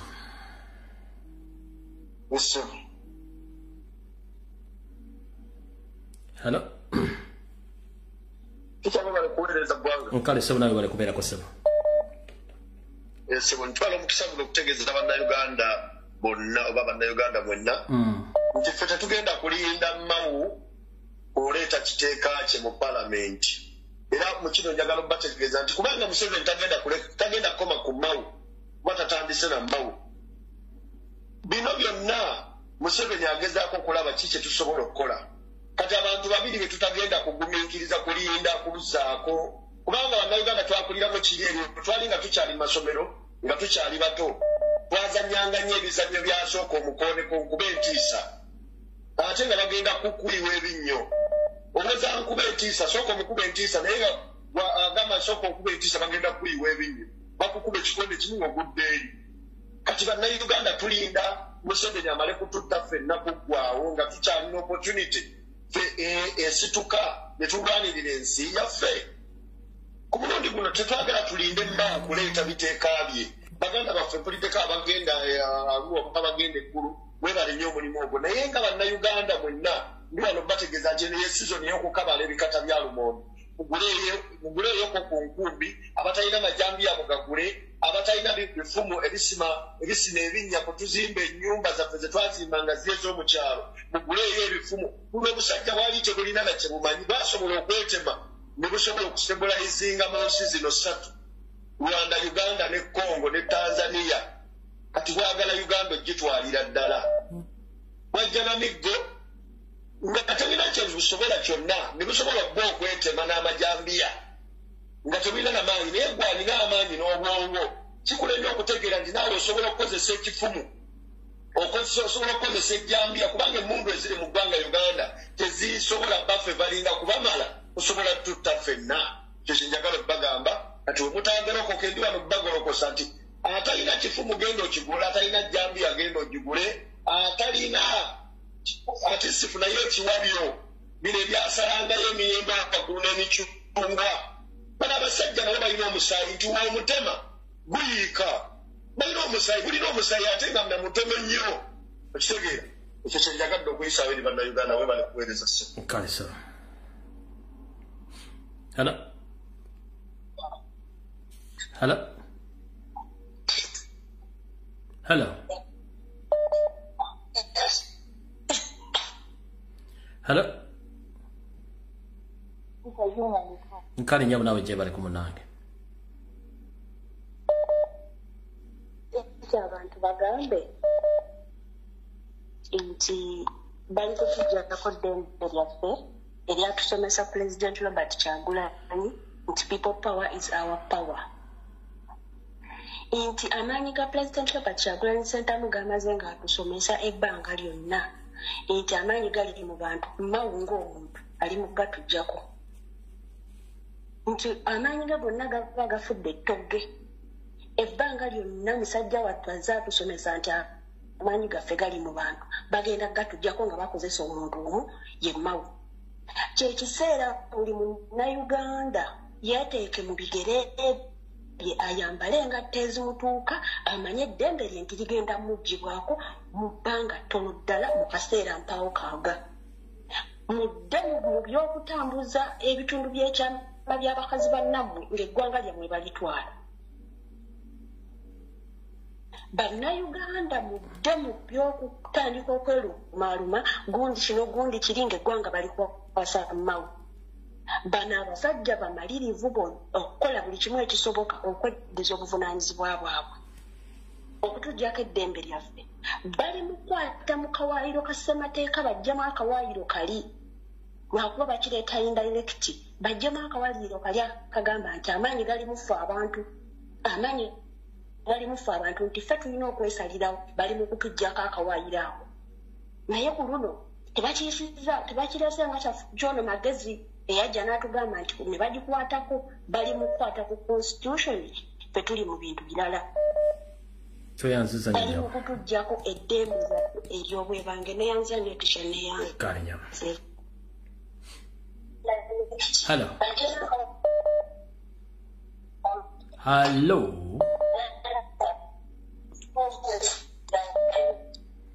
Hello.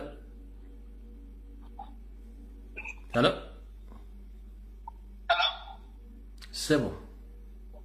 Ow'Oluganda. Gwaliko eddakiika 2 Sebo. Webale omulimu gw'okola taata. Amiina wa Luganda nawe webale kubeerako. Kale Sebo. Kakati nze kyenjagala okugamba bannayuganda nti omulimu essaawa zino omulimu gwaffe okubeera nga tununula ensi yaffe naye ekintu kyekisooka kye twetaaga ffe nga bannayuganda kwe kubeera nga tukola ekintu kye bayita okudda okubeera obumu. Tetufaayo nti oba ovaawa kasita obeera nga weeyita munnayuganda kyekino ekiseera okubeera nga mwekobaana ffenna nga tukwatagana omulundi gumu tuggyewo bano abasajja abatujju. Kubanga ekizibu kiikino Yesu bwe yajja mu nsi eno yagamba abafalisaaya n'agamba nti nno mmwe tebandibasinzizza musango omusango tegwandibasinze naye omusango gubasinze nti lw'okuba mundabye ate ne munneegaana. Oba okitegeera kati amazima gonna tugayina. Oba okitegeera ku ssaawa eno tuyina omusajja alidinze struggle. Tuyina abasajja nga Balumbuye nga Bawire abasajja abajja ne batuwa information buli lunaku. Information omulimu mugukoze kati ffe nga bannayuganda kye twetaagisa kwe kukwata eno information gye tufunye tugende tukitandika ojja applyinga tukwatagane muve mu bino ebyokukaaba nti bango bakuttaka bankola biki simanyi baagala bano abasajja omusajja alinga gwe okozesa example gye eyanzijja nange ejanjako envu ku maaso nti Museveni omusajja akeera ku makya n'ayambala ndaweya nange nga bwe nnyambala ndaweya n'asenya amanyi nange nga bwe nsenya amanyi. Ekintu kyayina nti ffe twamuwa omulimu nga bannayuganda n'abeera nga atukolera. Kyekizibu kye tulina bannayuganda tutwala pulezidenti oba nga Katonda wano bw'obeera mu nsi zino kati nga America, Europe biki byonna abasajja ba pulezidenti servant is a civil servant akolera mwe nti mukeera ku makya ne mumugjamu obwesigwa ne mugamba nti tukugobye naye omanyi kifuula nnenge. Kati ffe tulabanga Katonda ne tugenda nga tubagula bakomba bukombi manyuma onoosonyiwa okozesa ebigambo ebyo naye nga abantu bano baddiikuula bano be balonda buli lunaku baddiikuula bano bagundi bakenzo babebekulu be batuliddemu olukwe abo bonna abaana baddiikuula siba presidential advisor baddiikuula kutujja kuffe kituufu. So nsembeeyo nga njogera bwe nti ffe tuve mu bino ebyokwekomamma tuve mu bino ebyokugenda nga tweziribanga biki twogenda twogera obwogeza abantu nga batayinanga tulina okuddayo tufune tujje ekitiibwa kyaffe tugijje mu bikigambo tukiteeke mu bikolwa Kale sabo tuyanza nyo sabo. Kuba musajja ave mu nsi yaffe. Weba nnyo muganda wange. Kale sabo. Alright. Banda injera bategeza bono baka obusembayo. Gowenna ng'oli mwana wa struggle sala akantu kano katambuze. Omukulembeza waffe Robert Kyagulanyi Ssentamu gwe twalonda era gwe tukulembeza. Bulijjo twesigama ku slogan egamba people power our power nti amaanyi gali mu bantu. Era ye article namba emu esooka mu constitution. Kati Museveni ayagala ku bypassinga article number 1 power belongs to people. Amaanyi agazze mu parliament fe bannansi atuggyeko obuyinza. Kiba kitegeeza ne president gwe tusuubira okuba tugenda mu obuyinza baba butuggyeko nga bukwasizza parliament. Kati gwe comrade ali ku social media abadde agamba nti simebi kibi tusooke tulwane tule tufunite mawu n'abaleta ekiteeko ekyo tusooke tubakwata akabadia tuzze article number 1 power belongs to people power our power. Bwe tutakole ekyo tuba tukootakoota mu gaalumo tusooke tufune mawu yine banne tubanyige letu na Museveni wana agenda okujjawo article number kuba kati article number 1 people power our power gitubadde tutambulirako nga slogan nti amaanyi gali mu bantu. Museveni jagezaako okujjawo ng'ayita mu mawu ate nga kyetuba tukozesa nti amaanyi gali mu bantu kati amaanyi agala gatujjako agakwase parliament ekyo nga tekikkirizibwa mu kasale mu katambuze muve mu bintu by'okutambuza nuduzi muve mu bintu by'okweyambula palapase entalo tudde ku ggwanga lyaffe batujjako obuyinza bwaffe. Mukaba 10 video wende tusinkane ku Sunday mweraba.